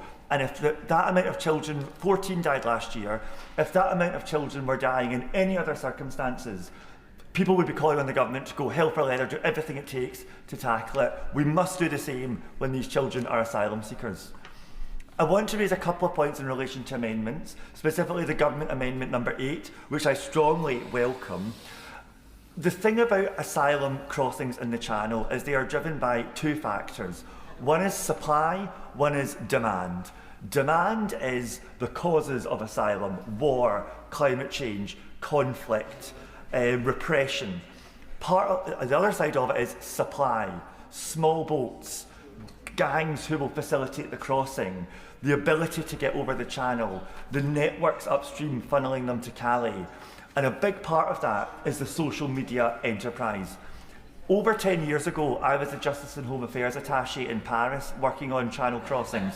That was in lorries at the time. We were able to clamp down on that, but the fundamental difference between now and over 10 years ago is the existence of social media. There is an incredibly sophisticated network of human traffickers, incredibly well financed by the costs they put on migrants and organised crime, who use social media, exploit migrants and put them in these boats. The government amendment, which I strongly support, is really important in criminalising this facilitation and advertisement of illegal immigration. My question for the Home Office would be, are they, as well as putting in place the legislation, properly stepping up their capabilities within the Home Office and their engagement with private sector and social media firms to ensure that it actually has the impact on reality? Because it will change the calculus of asylum seekers on their path to the UK if they can be given proper information and not misleading information by traffickers. On the opposition's amendment on data collection and international students, I absolutely believe that migration and public data on migration is incredibly important. The public want to see control of the immigration system. Transparency of the immigration system is central to that, and data is a key piece of that. However, I would argue that this amendment is not the way to go about getting proper data for the migration system and getting proper scrutiny of the migration system. That is partly because amendments on primary legislation will lead to selective publication, partial publication, mandated publication of data that is highly controversial and can be selectively and partially used by people on all sides of the migration debate to make their specific point. Far better to have official sources of public data on migration published in bulk, which we do currently have in Home Office statistics and ONS statistics, and also to support the organisations like the Migration Observatory and other think tanks properly scrutinising that data to equip us in this House and, more importantly, in the public and in the media to analyse the immigration system and see what interventions in policy are having desired effects. Finally, I want to just touch on the point raised by the Honourable Member for Perth and Kinrossshire, I think I've got that right, on the distinction between working with asylum charities and organisations that work with asylum seekers versus those who seek to facilitate the illegal entry, the organised criminal gangs. It is an important distinction. We do not want to make it harder to work for those supporting asylum seekers who often are very vulnerable people. And I have spent years, I was the chair of the Refugee Survival Trust, I've worked in local government on support for migrants and refugees. It is important we make that happen. But the point is, this criminalises the exploitation component of it. It does not, like we heard from the Minister's response, affect the work of migration organisations helping migrants themselves. So just in conclusion, Madam Deputy Speaker, it's really good to see this bill strengthened by further amendment from the government. It is really good to see that this bill will soon be becoming legislation.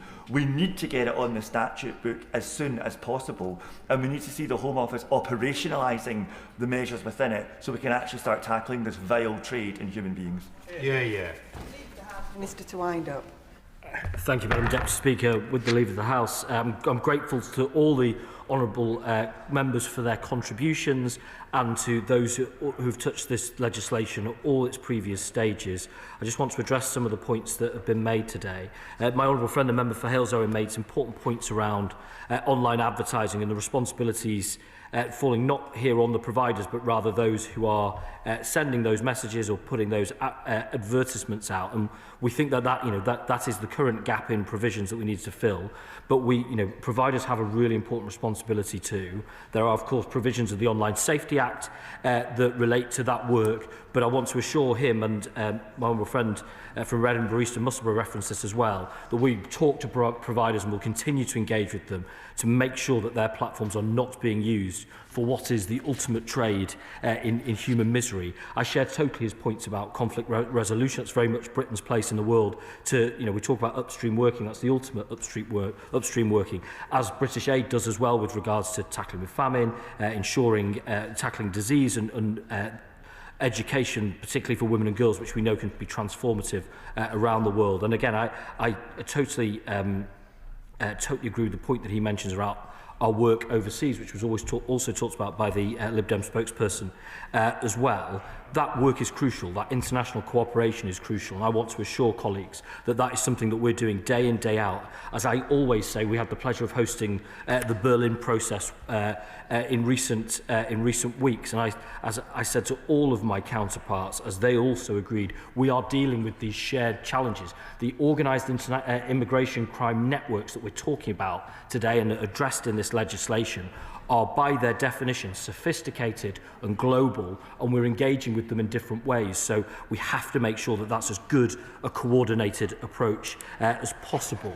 My honourable friend, the member for Edinburgh East and Musselburgh, I would want to pay tribute to him, as you know, with his long professional work in this space, but his work on the Select Committee as well. And I'm grateful for his enhancement of this and other processes. And he's right, at the root of this, and we can't miss this, at the root of this is death and misery, which is exploited by criminals, and we must tackle that, but that they are sophisticated in their networks, and that as their capabilities increase, so must ours. And that's the purpose in this legislation, both in being able to tackle where they advertise their services, but also in the tools we give our Border Security Command and beyond in order to tackle it.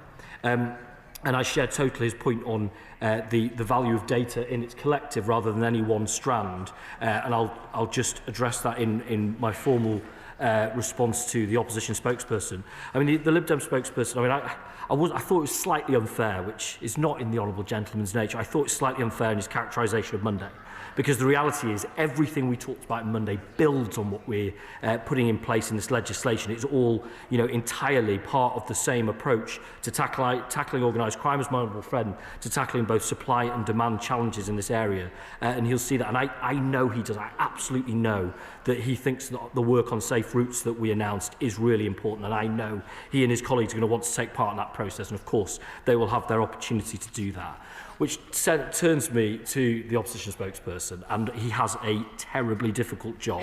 Because the word I wrote down, desperate, I think I'm going to not use in this context. Difficult is what I'll say to the honourable gentleman. Because he wants this place, and he wants people watching us in this place to believe that there is in some way anger on these benches at the circumstances we find today with regards to hotels, with regards to small boat crossings, as if these aren't phenomena that can be dated within much less than a decade and started on their watch. And as my right honourable friend, the Home Secretary, said, and I will in a second, as my right honourable friend said on Monday, and as I'll say again, any contribution that doesn't start with an apology will not wash with the British public. I give way.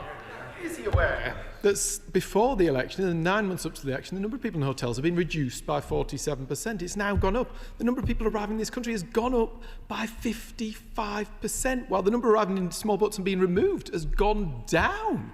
It's just not on. It's a car crash. Well, again, I know the honourable gentleman has to try hard, desperately, to defend the previous government's record and this failure. He knows as well as I do that the original sin in this is the 6-year head start that he and his colleagues gave to organised crime.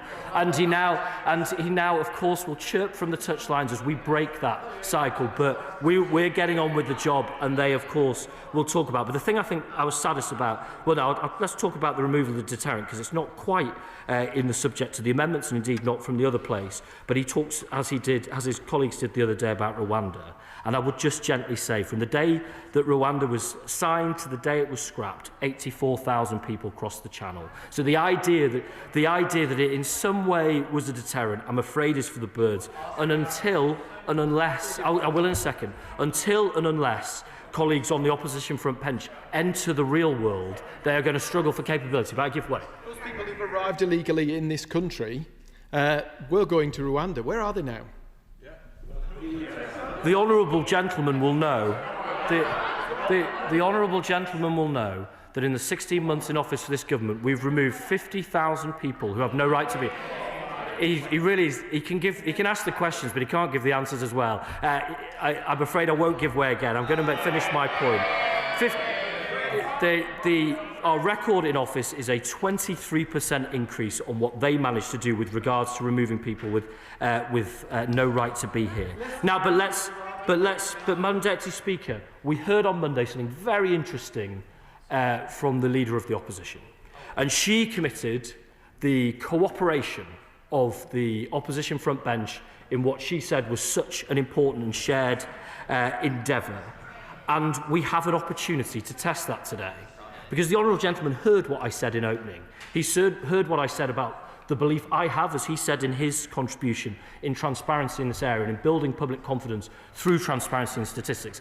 He really does have to let me finish my point before I give way. That he heard our commitment to that. He heard the work that's going underway, which I hope he would take in good faith from me, having known each other for as long as we have done, that we do have that commitment to publishing stats that really mean that people know what's going on here. So he doesn't really need to support the amendment on that basis, but let him make a case. People out there are really deeply concerned about people arriving in this country, claiming to be children, arriving illegally, claiming to be children, the impact that that can have on our education and care settings. This bill removes our ability to scientifically age verify some of these people, but more than that, since this government came to office, it stopped publishing the data. What has it got to hide? Why won't it publish the data on age disputes on arrival? I'm afraid, Madam Deputy Speaker, here we are.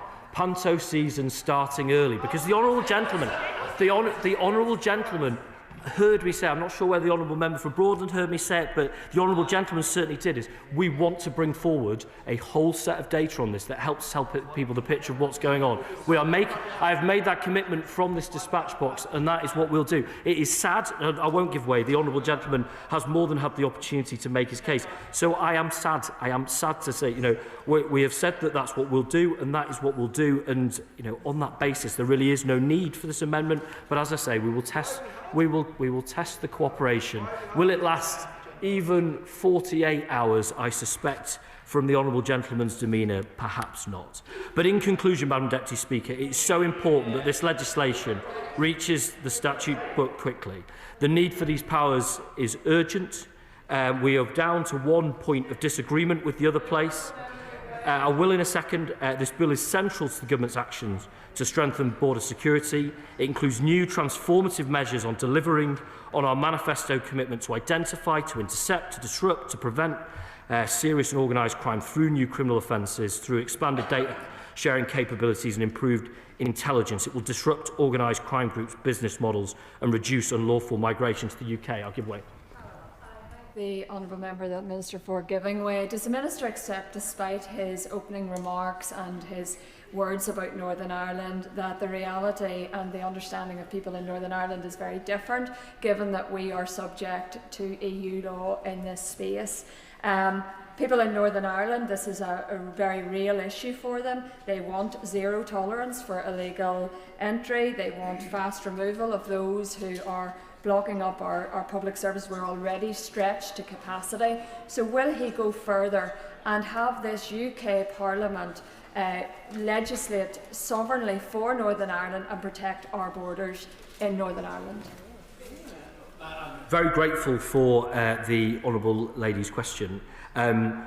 She may have heard me say before that it is not in anyone's interests, whether anywhere in the UK, for the work of establishing order and control at the border, at the southern border of the United Kingdom, creating displacement challenges with regards to the common travel area. That's something we're very, very concerned about, something that I talk to colleagues across the UK and beyond about, of course, something that we've had very successful interventions on with regards to Operation Combi.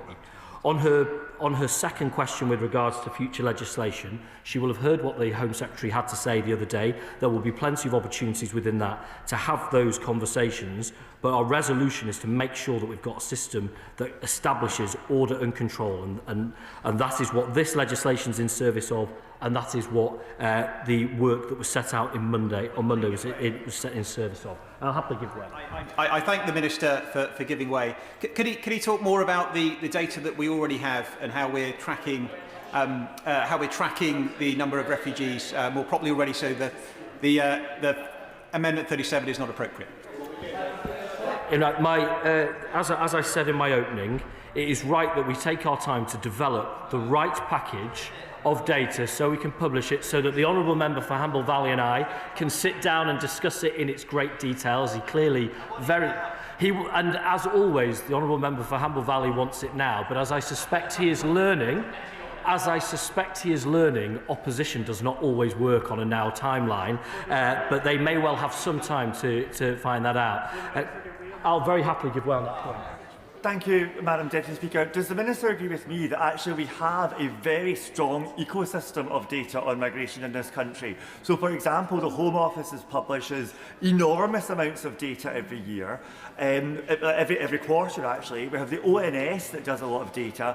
We actually have the Independent Chief Inspector of Borders and Immigration who publishes and analyses lots of data that he collects in the new occupant of that role, that he collects in his role. And actually we have an ecosystem of think tanks, research organisations and universities, for example the Institute of Observatory of Migration at Oxford University that does amazing work in this space. The challenge is not that we don't have data available, the challenge is people interpret it selectively for their own purposes on immigration.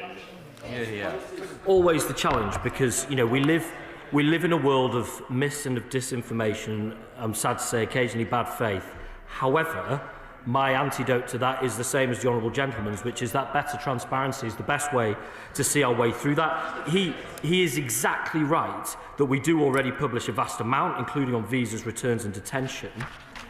He's exactly right that we keep this under review in line with the Code of Practice for Statistics. But I say gently to opposition colleagues, we have made the commitment, and many of the colleagues didn't see my opening, so maybe it does bear repeating. We understand the heightened interest in this area from parliamentarians, from the media, from members of the public. I'll give way in a second, about the number and type of criminal offences committed by foreign nationals and about what happens to them. It is in everyone's interest for that to be known. It is also in everybody's interest for that data set to be as good as possible. I'll give way one final time.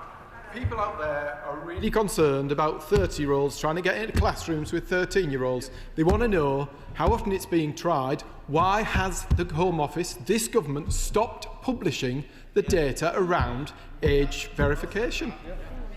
Getting to the point where I might not be able to help the opposition spokesperson, because I answered the question.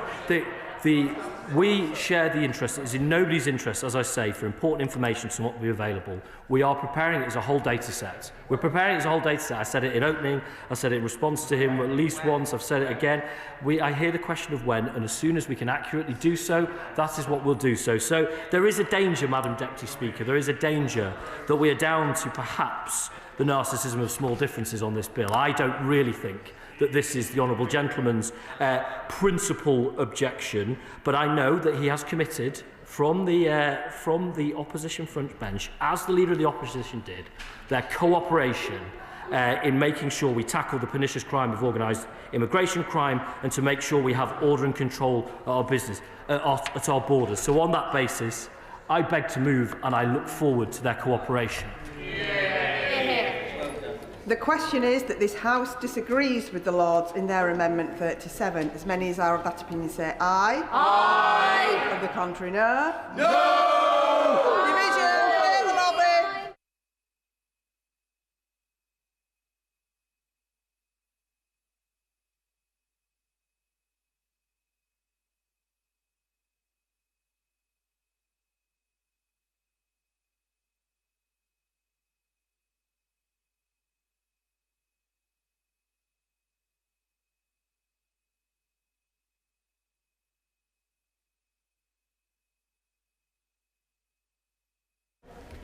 The question is, as on the order paper, as many as are of that opinion say aye. Aye. Of the contrary, no. No. Tellers for the ayes, Nezil Calixcan, Stephen Morgan. Tellers for the noes, Jerome Mayhew, David Timmins.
Order, order. The ayes to the right, 326. The noes to the left, 92.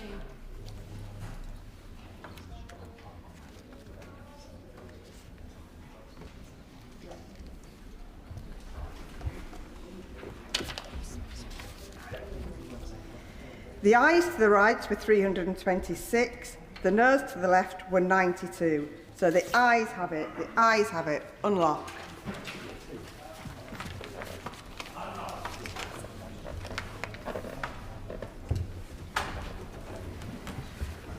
With the leave of the House, I call the Minister to move that this House agrees with the Lords in their amendments 1 to 36 and 38 to 42. I beg to move. The question is that this House agrees with the Lords in their amendments 1 to 36 and 38 to 42. As many as are of that opinion say aye. Aye. Of the contrary, no. I think the ayes have it. The ayes have it. Minister to move that a committee be appointed to draw out reasons. I beg to move that a committee be appointed to draw up a reason to be assigned to the Lords for disagreeing with our Amendment 37. That the committee, Alex Norris, Steve Morgan, Sarah Coombs, Jonathan Brash, Chris Murray, Matt Vickers and Clive Jones be members of the committee, that Alex Norris be chair of the committee, that 3 be the quorum of the committee, that the committee do withdraw immediately.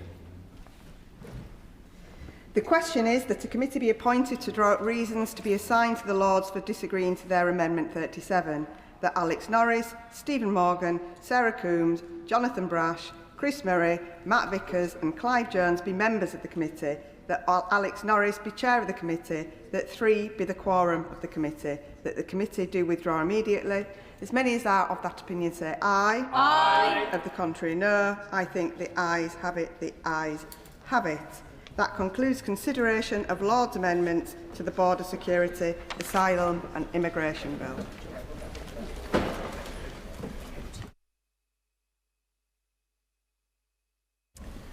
Property, Digital Assets, etc. Bill, Lords, Committee. No. Order.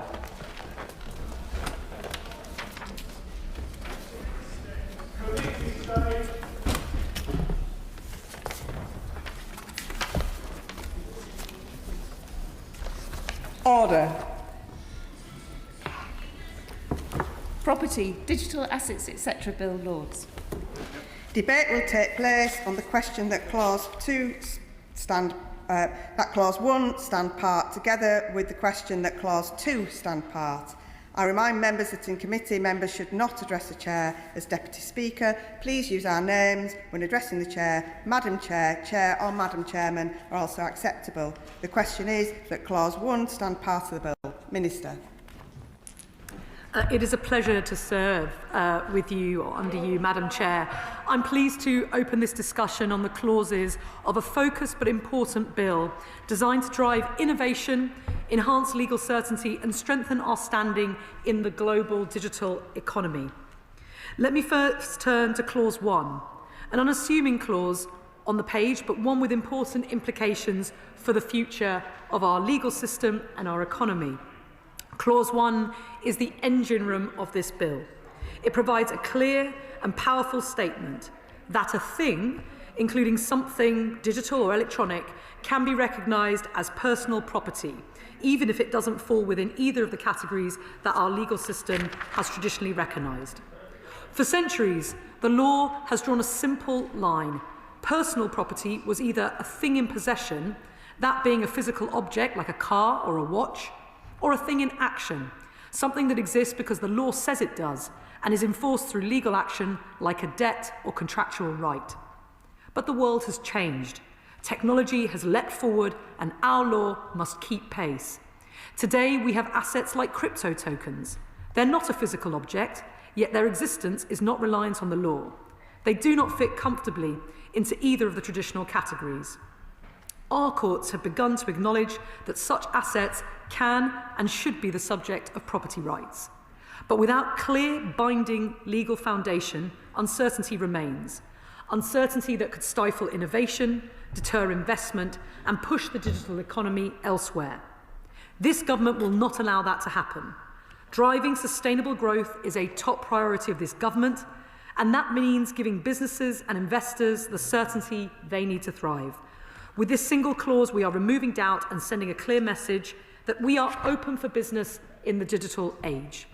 By removing this ambiguity, Clause 1 ensures that those who hold or transact in digital assets are better supported to defend their property rights, transfer them and recover them when it matters most. This bill reinforces our position as a global jurisdiction of choice for legal innovation, emerging technology and the digital economy. We are leading from the front. Now, to be clear, Madam Chair, Clause 1 doesn't attempt to draw rigid lines around what qualifies as property, and that's a deliberate choice. It rightly empowers our courts to continue developing the common law case by case, applying centuries of legal wisdom to the frontiers of a digital economy. The reference to digital or electronic things in the bill simply reflects where the issues most commonly arise today, without boxing in the law where it might go tomorrow. This clause paves the way for fairer outcomes in cases of theft, fraud, commercial disputes or insolvency involving digital assets. It will reduce litigation costs, promote market stability and underpin our reputation as a jurisdiction of choice in a digital world. Madam Chair, this is a small clause with big consequences.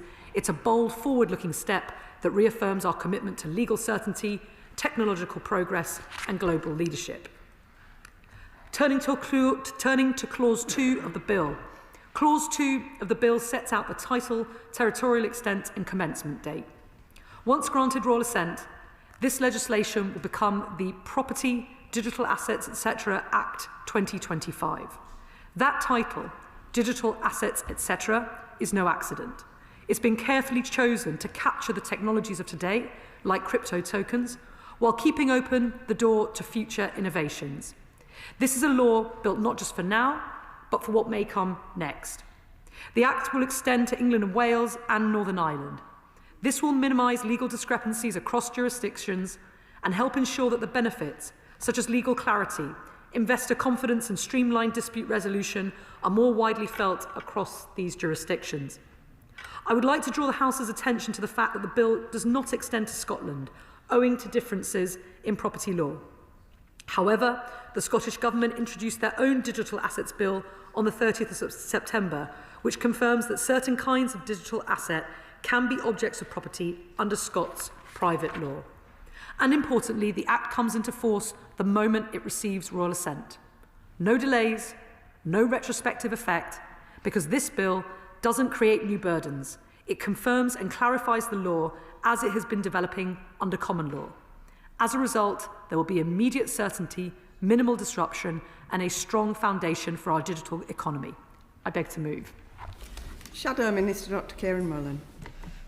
Thank you, Madam Chairman. It's a pleasure to serve under your chairmanship, and I'm pleased again to speak on behalf of the opposition as we carry forward the constructive debate we had at second reading. From the outset, I want to restate our support for the bill. It represents a careful and modest step in the right direction. It preserves the inherent flexibility of the common law whilst giving just enough statutory certainty to ensure that businesses, innovators and courts know the ground beneath their feet. That balance is vital. If we overprescribed in statute, we would risk freezing progress. If we left matters entirely to the interpretation of the courts, we would risk fragmentation and delay, and this bill avoids both extremes. Importantly, this is not legislation born overnight. It's the product of the rigorous work of the Law Commission, work commissioned by the last Conservative government, who recognised early the need for clarity in this space if the UK was to stay competitive internationally. The Commission's conclusion was clear. Certain digital assets simply do not fit neatly into the centuries-old categories of things in possession or things in action. Without intervention, the risk grew that uncertainty would hold back investment, undermine commercial transactions and frustrate both innovators and consumers. This bill answers that challenge in the right way. It does not attempt to define every kind of digital asset that might emerge. Nobody in this chamber, or indeed beyond it, can predict the full scope of the technologies that will shape our financial and commercial future in the decades ahead. Instead, the bill does something both restrained and profound. It confirms that digital things are not excluded from attracting property rights merely because they fall outside the old categories. Beyond that, it gives our common law the space it needs to continue doing what it has done for centuries, developed sensibly, case by case, guided by principle rather than prescription. That is not to say that the state has been inactive in related causes. Since 2023, crypto asset promotion has been subject to FCA rules, the Money Laundering Act has been amended for the new cryptocurrency class, and the government have consulted on bringing crypto trading platforms and custody services within the broader perimeter of financial regulation. The Bank of England and the FCA are exploring robust frameworks for stablecoins and custody. However, none of this works unless the foundational question, what is the legal status of these assets, is clearly answered. That is exactly what this bill provides. Let me end by reiterating what I said at second reading. The UK must remain at the forefront of global legal innovation. When technological change accelerates, the temptation can be either to rush into rigid regulation or do nothing at all. This bill avoids both pitfalls. It is proportionate, it is principled, and it is rooted in the understanding, championed strongly by the previous Conservative government, that legal certainty is a foundation for growth, investment and innovation in this area. For all these reasons, the opposition will continue to support this bill, and we look forward to working constructively to ensure it delivers the clarity our courts, consumers and businesses need. Thank you. Liberal Democrat spokesperson Will Forster. Thank you, Madam Chair. It's a pleasure to speak once again in this chamber on the Property Digital Assets Bill. The bill very much brings with it a modern legal framework that will allow Britain to take every opportunity we can whilst protecting ourselves in an ever-increasing and digital changing age. The Liberal Democrats support Clause 1 of the Property Digital Assets Bill. It states that a thing, including a digital or electronic thing, will not be deprived of legal status as an object of personal property rights merely by the reason of the fact that it is neither a thing in action or a thing in possession. This clause responds to the development of new types of assets such as crypto tokens, which challenge the traditional categories of property in our legal system. In the other place, they scrutinise this legal framework incredibly well, and I'm very grateful for their work. And as a result, we have got a fine piece of legislation for this chamber to discuss today. The digital world is often mired in legal ambiguity around how common law systems treats digital assets.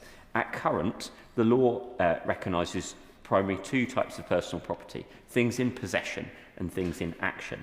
But digital assets which cannot be physically possessed and often don't count for a claim against another person don't really fit easily into either category.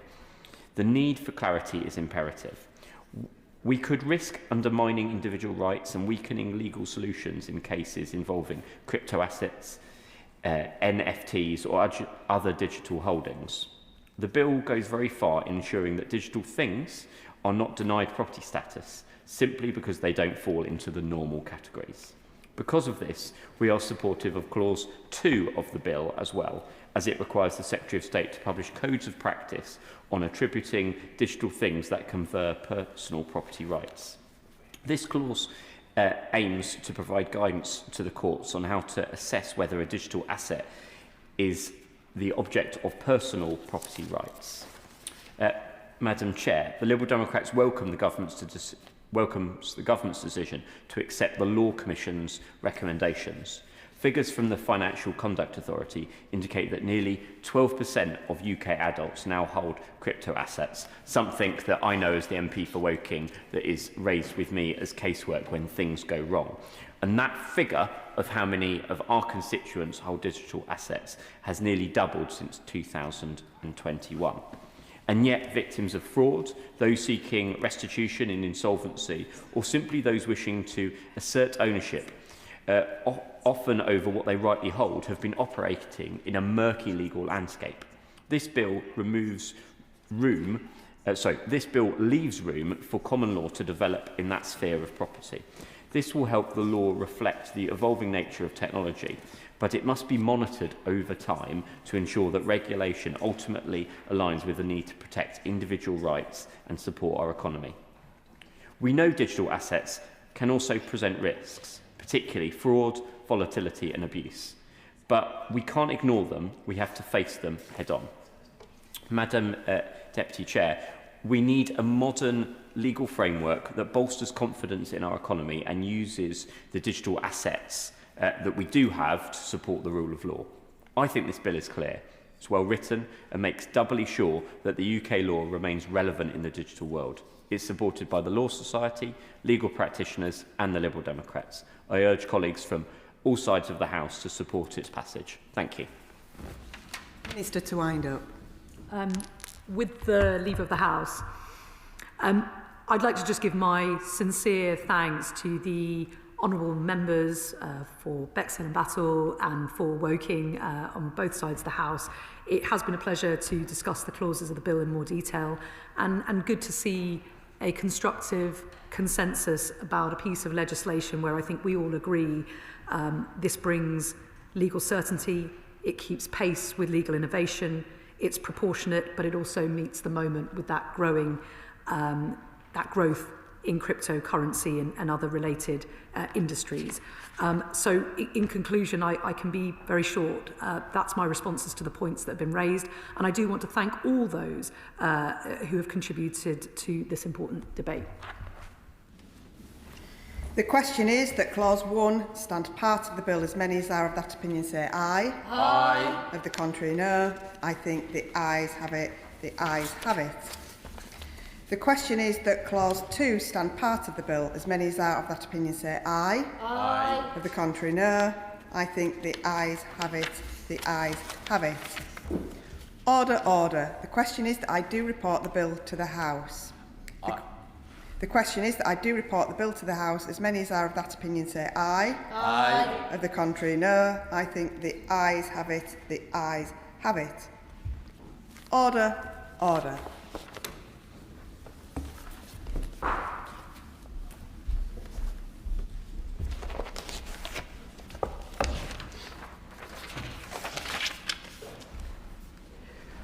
Order. Whip to report. I beg to report that the committee has gone through the bill and has directed me to report the same without amendment. Under the order of July the 16th, we shall now move to third reading of the bill. No. Minister to move third reading. I beg to move that the bill be now read a third time. Madam Deputy Speaker, let me start by reiterating my sincere thanks to the members of this House and the other place for their support and insightful contributions. I am particularly grateful for the support expressed at second reading by the Honourable Member for Bexhill and Battle and the Honourable Member for Woking and all those members who've contributed throughout the passage of this bill. Their engagement demonstrates strong cross-party momentum behind modernising our personal property law.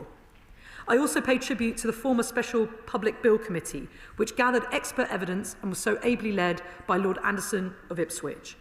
The Law Commission deserves particular recognition. Its exemplary work, led by Laura Burgoyne and Christopher Long, on which this bill stands. Their engagement with stakeholders has been gold standard and really demonstrated the benefits of coherent law reform, transparent, expert-led and deeply consultative. I would also like to thank the former Law Commissioner, Professor Sarah Green, for her contribution to this work and for giving evidence at committee stage. Lastly, I'd like to put on record my thanks to the officials who've worked tirelessly on this bill. I thank my policy officials, Alicia Love and Jonathan Fear, the bill managers, Harry McNeill-Adams and Lily Sullivan, and Helen Hall from the Office of Parliamentary Counsel, and also thank you to my private office, in particular my private secretary Amelia Overton and Meheret Ashanafi.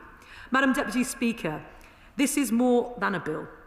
It's a landmark step towards ensuring that the law of England and Wales and Northern Ireland not only keeps pace with innovation, but leads it. This law will give digital pioneers the certainty they need, backed by the legal strength they expect from our country. And it shows that our economy is open, our ambition is global, and we are here to support innovation. By supporting the recognition of digital assets as property, the bill helps establish legal certainty. It gives industry the confidence to innovate here, knowing that our legal system can support new models of ownership, transfer and settlement. This is how we translate from legal reform into economic leadership. It's how we show that we are at the forefront of the technical revolution and how that can be seen in the real world with the London Stock Exchange's announcement of a new digital asset platform. This is the first major global stock exchange to implement a blockchain-based system. This is a government backing growth, backing technology and backing Britain's future. And as such, I commend this bill to the House. The question is that the bill be now read the third time. Shadow Minister Dr Kieran Mullen. Thank you. I rise simply to put on the record my thanks also, particularly for the Public Bill Committee and the diligent work of the Law Commission. I think, yet again, we see the great benefit our state machinery and our apparatus as a whole derives from having the Law Commission and the work that it does. And yeah, I don't have anything further to add. Liberal Democrat spokesperson Will Forster. Thank you, Madam Deputy Speaker. I want to thank colleagues from across the House. I think this is a good example of cross-party working where we deliver a bill that is well scrutinised and is fit for purpose. And in that spirit, I hope the Minister can take that away and encourage our other colleagues to do the same with other legislation. The question is that the bill be now read the third time. As many as are of that opinion say aye. Aye. Of the contrary, no. I think the ayes have it. The ayes have it. Motion number 5 on civil aviation. Minister to move. I beg to move. The question is, as on the order paper, as many as are of that opinion say aye. Aye. Of the contrary, no. I think the ayes have it. The ayes have it. Motion number 6 on electronic communications. Minister to move. I beg to move. The question is, as on the order paper, as many as are of that opinion say aye. Aye. Of the contrary, no. I think the ayes have it. The ayes have it. We now move on to the petition. Petition, Mims Davies. Thank you, Madam Deputy Speaker, and I rise on behalf of the 279 constituents from Crawley Down in my constituency of East Grinstead, Uckfield and the Villages, and the further 370 who have signed this online. And I present this petition, Madam Deputy Speaker, as I most specially present it on behalf of Joy, an elderly constituent who risks being cut off and isolated should this unwanted and warranted development take place. The prayer of the petition is as follows. The petitioners therefore request that the proposals to potentially demolish the existing dwellings in Woodlands Close and create a significant new access road serving potentially 48 additional homes is inappropriate and would cause significant harm to the wider local community. Further declares that the scale of the proposed development is out of keeping with the surrounding area, that residents would be subjected to noise and disruption, and that the affordable housing mix of the proposed development is inadequate, that Woodlands Close could not accommodate the volume of traffic which would arise from the development, and that the development would risk harming the heritage asset of the Grade 2 listed Burley Cottage and the natural environment, and that the public consultation regarding this proposal was inadequate and has not taken into account the significant amount of flooding risks and topography. The petitioners therefore request that the House of Commons urge that the government do encourage Mid-Sussex District Council to withhold planning permission for this development to protect the wider local community in Crawley Down, and in particular any homes impacted by this significant road layout change which will isolate one dwelling in particular. Yeah.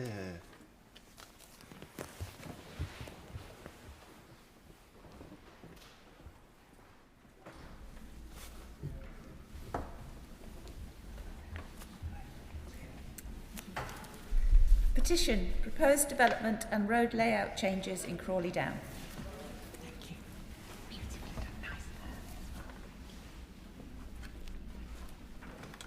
I beg to move that this House do now adjourn. The question is that this House do now adjourn. Andrew Cooper. Thank you, Madam Deputy Speaker. And from a debate about the personal property rights on crypto tokens, we move seamlessly into a debate I'm proud to have secured on railway station accessibility, specifically at Northwich in my constituency. And my thanks go to you and Mr. Speaker for giving me the opportunity to talk on this. This is a long-standing issue that affects not just disabled people, but the entire community in Northwich. For more than a decade, the station has lacked any step-free access to its second platform, leaving many passengers effectively cut off from half the station and unable to complete their journeys.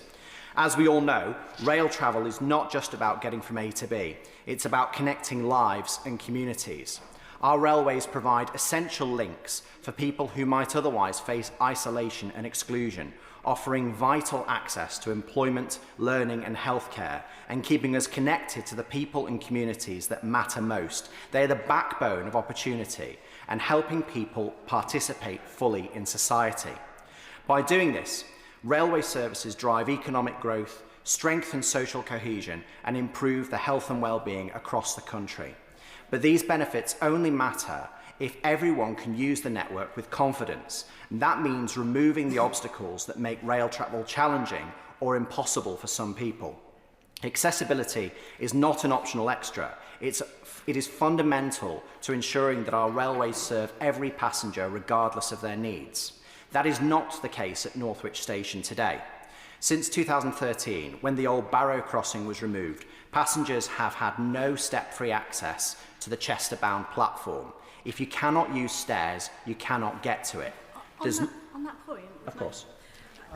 I'm grateful to my honourable friend for giving way, and I share his concerns about accessibility in train stations. We had a very similar issue at Alfreton train station where after 20 years of campaigning by Labour councillors, I was fortunate to be able to open the new lift, allowing accessibility from one side of the platform, from one platform to the other, only in July. But we still have a similar issue at Langley Mill train station. So I understand my friend's concerns, and I wonder whether my honourable friend would join me in urging the government to make accessibility at our train stations an absolute priority of this government. Andrew Cooper. Oh, I thank her for her intervention, and I certainly congratulate the work done by her and her councillors in securing that improvement. I, of course, agree with her entirely, and I'm sure the Minister on the front bench has heard what she said. As I was saying, if you cannot use stairs, you cannot get to the Chester-bound platform. There is no lift, no ramp, just a steep footbridge with 41 steps. And this means that wheelchair users, particularly people with limited mobility, elderly passengers, parents with prams, and anyone with heavy luggage are all put at a disadvantage, or worse, locked out completely. For some, this means missing trains. For others, it means giving up on rail travel altogether. When we talk about building stronger, fairer communities or encouraging greener travel, we have to make sure our public transport is open to everyone. A railway station that only some of us can use is not truly public transport. It's exclusion by design. I've spoken with residents who are unable to visit family, attend job interviews, or enjoy a simple day out because they cannot use their local station. Local charity Disability Positive has highlighted how disabled passengers are being denied equal access. One user told them they had to be driven miles to another station simply to start their journey because Northwich was a no-go. Others are forced to rely on staff-organised taxis to get between stations, turning a simple journey into a logistical headache. While Northern Rail do their best to accommodate passengers, that is not a real solution. It's a workaround for an infrastructure failure. It does not offer dignity or spontaneity. It just underlines the problem. And let's not forget, this is happening at a station with about 65,000 people living within 5 kilometres. Northwich is not a minor rural stop. It is a key part of the Mid-Cheshire line. Yet we have a station that in practice only serves part of the population. What makes this worse is that we had the perfect opportunity to fix it. In 2021, the gable end of the station building collapsed onto the station's Victorian canopy, causing major disruption and narrowly avoiding killing 3 people. Part of the station building had to be demolished and rebuilt, and has in fact yet to reopen 4.5 years later. That should have been the moment to deliver step-free access. The construction teams, the plant and equipment were already going to be on site. Line possessions were going to be in place. Detailed plans had already been prepared as part of the station's soon-to-be submitted Access for All application. Cheshire West and Chester Council, Northern Rail, Network Rail and local campaigners, including the Mid-Cheshire Rail Users Association, were all united behind a proposal and were vocal in their support. The right thing to do, both in terms of the long-term saving to the Exchequer and what might be considered adequate compensation to the people of Northwich, was obvious. And instead, the previous Conservative government declined to act, simply authorised a like-for-like rebuild and directed campaigners towards Access for All. Would the honourable member confirm? Of course.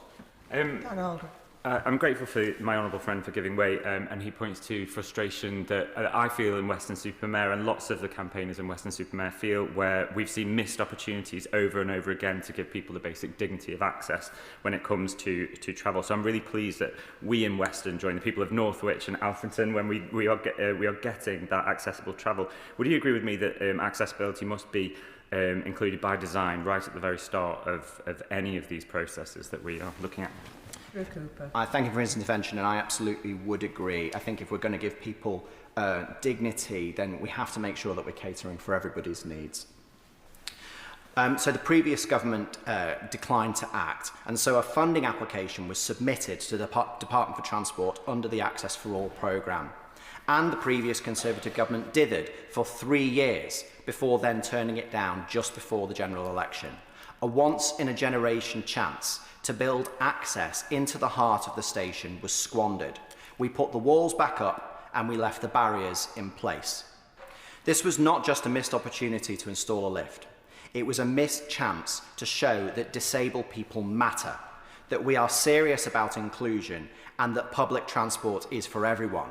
It was a chance to spend public money more efficiently by combining projects and minimising disruption.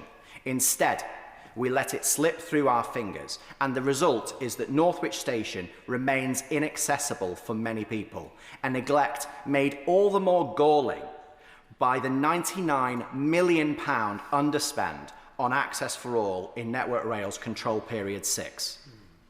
Northwich deserves to be part of that progress. It should not be left behind. Every year of delay means more people excluded from rail travel, more opportunities missed, and more money wasted on temporary fixes. That is simply unacceptable. I welcome the government's plan to establish Great British Railways, and I recognise that structural reform takes time. I also welcome the very recent publication of the roadmap to an accessible railway, the commitment to end the short-term stop-start approach to delivering step-free access, and the £373 million committed over 5 years for Access for All projects, and I'm sure the Minister will talk more about that shortly. This is a significant step forward, and I commend the government's genuine commitment to inclusion. But I also say this: warm words are not enough. Funding must follow need, and few stations in the country demonstrate that more clearly than Northwich. So I ask the Minister directly, will the Department publish the process for how stations will be submitted for consideration for delivering step-free access following the roadmap's publication? Will the Minister set out a timescale for when this will occur and when communities can expect the next batch of stations for improvement to be announced? Will he consider Northwich Station for inclusion in the next round of Access for All projects, ensuring that stations like ours, overlooked and underserved for too long, are given the priority they deserve? And will he commit to working with Network Rail and the train operating companies to ensure that in future, when rebuilds or refurbishments take place, accessibility improvements are delivered at the same time? We cannot afford to miss opportunities like that again. We cannot afford to leave communities behind. Accessibility is not just about ramps and lifts. It's about dignity. independence and fairness. And it's time that Northwich had a station that reflects those values. So let's make sure that no one in Northwich is left behind simply because the station wasn't built with them in mind. Let's put that right. Let's deliver a railway that works for everyone. Thank you. Minister. Thank you, Madam Deputy Speaker. It is a privilege to respond to this important debate on accessibility at Northwich Station. It is an issue which clearly has a massive impact on Northwich community and the local travelling public, regardless of their mobility, their age, or the fact that they are travelling with heavy luggage. Many of Britain's 2,581 railway stations were constructed before modern accessibility standards were established, making them challenging to navigate for many disabled people. My department's recent accessibility audit found that approximately 56% of stations are step-free. It might also be helpful for me to explain that around 66% of the 1.3 billion journeys that take place on the network every year are between these step-free stations. This is a significant piece of progress compared to where the network was just a few years ago, but we still have a long way to go. I would also like to assure my honourable friend and other honourable members that accessibility is an absolute priority for this government. And once it's fully established and operational, it will be a critical importance for Great British Railways. We are absolutely committed to delivering accessibility improvements, allowing more people to travel easily, with confidence and with dignity. We also know that the experience for disabled people when travelling on the rail is too often falling short of what is expected and what passengers frankly deserve. And that leads me on to our recently published Rail Accessibility Roadmap, which ensures we remain on track to deliver improvements both to facilities and to the little things that create the better passenger experience. The roadmap includes a range of tangible actions that will improve the experience of disabled passengers on existing lines, including the assistance they receive, access to journey information, and improvements to how we maintain lifts, escalators, and facilities such as toilets. Meaningful improvements are being delivered across the railway to improve the accessibility of the network. Through the Access for All programme, we have already delivered step-free access to over 270 stations right across Britain. This has included new lifts and bridges, ramps, tactile paving, improved signage and wayfinding changes that make a real difference in the everyday lives of passengers. 32 station accessibility upgrades have been completed since the beginning of April 2024, with accessibility upgrades at a further 5 stations planned for completion by the end of March 2026. Smaller scale accessibility upgrades have also been completed at more than 1,500 locations. This has included everything from accessible ticketing machines to better lighting, handrails and help points. This is real progress, and we're making strides to transform journeys for passengers who previously struggled to use the railway or were unable to use it at all. And we're continuing to invest in station accessibility. As part of the 2025 spending review, the Chancellor confirmed £280 million for Access for All projects over a 4-year period. Now that we've addressed some of the steps that the Government is taking to ensure we provide adequate accessibility at stations, I'd like to turn to the specific topic of this debate, accessibility at Northwich Railway Station in my honourable friend's constituency of Mid-Cheshire. Today, I regret that Northwich Station does not offer full step-free access. And as my honourable friend set out in his speech, the Chester-bound platform remains accessible only via a bridge with stairs. For wheelchair users, people with mobility needs, parents with pushchairs, travellers with luggage, this is a real challenge and hugely regrettable in 2025. In 2022, the previous government sought nominations for stations across Britain to benefit from upgrades as part of the Access for All programme. A total of 310 nominations were received, including for Northwich Station. Indeed, this nomination received strong support from my honourable friend. The previous government announced that the initial feasibility work would be undertaken at 50 of these projects. And as my honourable friend knows, Northwich Railway Station was not one of those stations announced.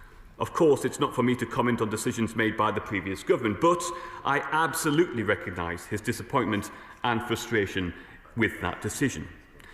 In his speech, my honourable friend spoke clearly and passionately about the gable end of the station building collapsing into the Victorian canopy and the immense disruption it caused to users of the station. As he observed, this created an opportunity to deliver step-free access at Northwich Station. And again, I recognise my honourable friend's frustration that such an opportunity was not taken under the previous government. Let me now respond to some of the specific questions my honourable friend put to me in his speech. First, he asked whether the department will publish the process by which stations will be submitted for consideration under future rounds of the Access for All programme. Our recently published Rail Accessibility Roadmap includes a clear commitment to reform the Access for All programme as part of establishing Great British Railways. As colleagues may know, the Railways Bill recently had its first reading, and as this progresses, we'll be able to provide a clear timeline for reforms to the Access for All programme. But please be assured of our commitment to transparency and for a reformed, more efficient approach to this programme. I will indeed. I thank my honourable friend for giving way. He's making a compelling case about why the government is so insistent on making all stations accessible to ensure that everybody has access to public transport. Would he share my frustration, therefore, in Worcestershire, in my hometown of Redditch, where plans for a new redeveloped station have been cancelled by the local Reform-led council, which was about bringing the station up to compliant standards for accessibility, just at the same time when this government has pledged hundreds of millions of pounds to improve cross-city lines via the Midlands Rail Hub? Would he share with my frustration and urge the County Council to think again about the redevelopment plans? Minister. Look, I do indeed share your frustration and the frustration of, I suspect, hundreds of your constituents, of the honourable members' constituents, who will continue to have challenges using the rail network. We're very much committed to delivering a more accessible rail system, and I'm sure you'll continue to make the thoughts of his constituents loud and clear to that local council. So second, my honourable friend asks about the timescale for the next tranche of Access for All stations, which will be announced soon. Network Rail have completed feasibility studies on the 50 stations selected by the previous government. And in the coming months, we'll announce which of these will progress. Third, my honourable friend, shall indeed. Farnsworth. I'm grateful to the Minister for giving way, and it's very exciting to hear the proposals going forward from Network Rail, and I wonder whether the Minister could give us some more information on how we as local constituency MPs can support our local communities in pushing forward with the campaigns to have our stations included in that, because as you heard me say, as the Minister heard me say earlier, it took 20 years of campaigning by very committed local councillors, Labour councillors in Alfreton Town Council to get the measures put in place in Alfreton so that everybody can enjoy access to the train station. But we do still have a train station in Langley Mill, which is much simpler to resolve. But I'm being told by Network Rail that whilst they're not against doing improvements there, it depends on footfall. So we sort of have a little bit of an issue between more people would be able to use the train station if it was accessible, but it's not going to be accessible unless there's more people using it. So I'm in a bit of a catch-22, and I would very much welcome advice on that. Minister. I thank my honourable friend for her intervention. Look, we've seen some great examples across the country where local stations have managed to attract third-party funding. But what I am able to do, is to volunteer the time of the Rail Minister. I'll make sure he reaches out to have a one-on-one conversation with my honourable friend. Third, my honourable member asks whether Northwich Station will be considered for the inclusion in the next round of accessibility funding. Given the powerful case that he's made today, I would fully expect that Northwich to be considered for future rounds of Access for All funding. Indeed, the limitations of the current station and the benefits that step-free access would bring, which he set out so clearly today, are exactly the sort of factors which I would expect to inform bids for future rounds of funding. Finally, my honourable friend raises the important point of ensuring that when stations are refurbished or rebuilt, accessibility improvements are properly considered for delivery at the same time. And I share his disappointment that under the previous government, opportunities to deliver such improvements at Northwich Station were missed. I'm happy to commit today to my honourable friend that we will write to the Chief Executive of Network Rail asking him to consider if accessibility is sufficiently embedded in planning and delivery, and to consider how these arrangements can be strengthened further as we move towards the full stand-up of Great British Railways. So during the course of this exchange, we've addressed some of the important issues and considerations around rail accessibility. And drawing on the example of Northwich in my honourable friend's constituency, we've discussed missed opportunities under the previous government to integrate accessibility improvements. Let me finish by reiterating that this government is absolutely committed to developing a rail network where accessibility is incorporated from the outset, not just as an afterthought. And this is demonstrated in the £280 million of funding the Chancellor has made available to the Access for All programme through the recent spending review. I thank my honourable friend for leading this important debate, and I also thank him and other honourable members for their patience as we continue to move towards a more accessible rail network that works for all passengers. The question is that this House do now adjourn. As many as are of that opinion say aye. Aye. The ayes have it. Order, order.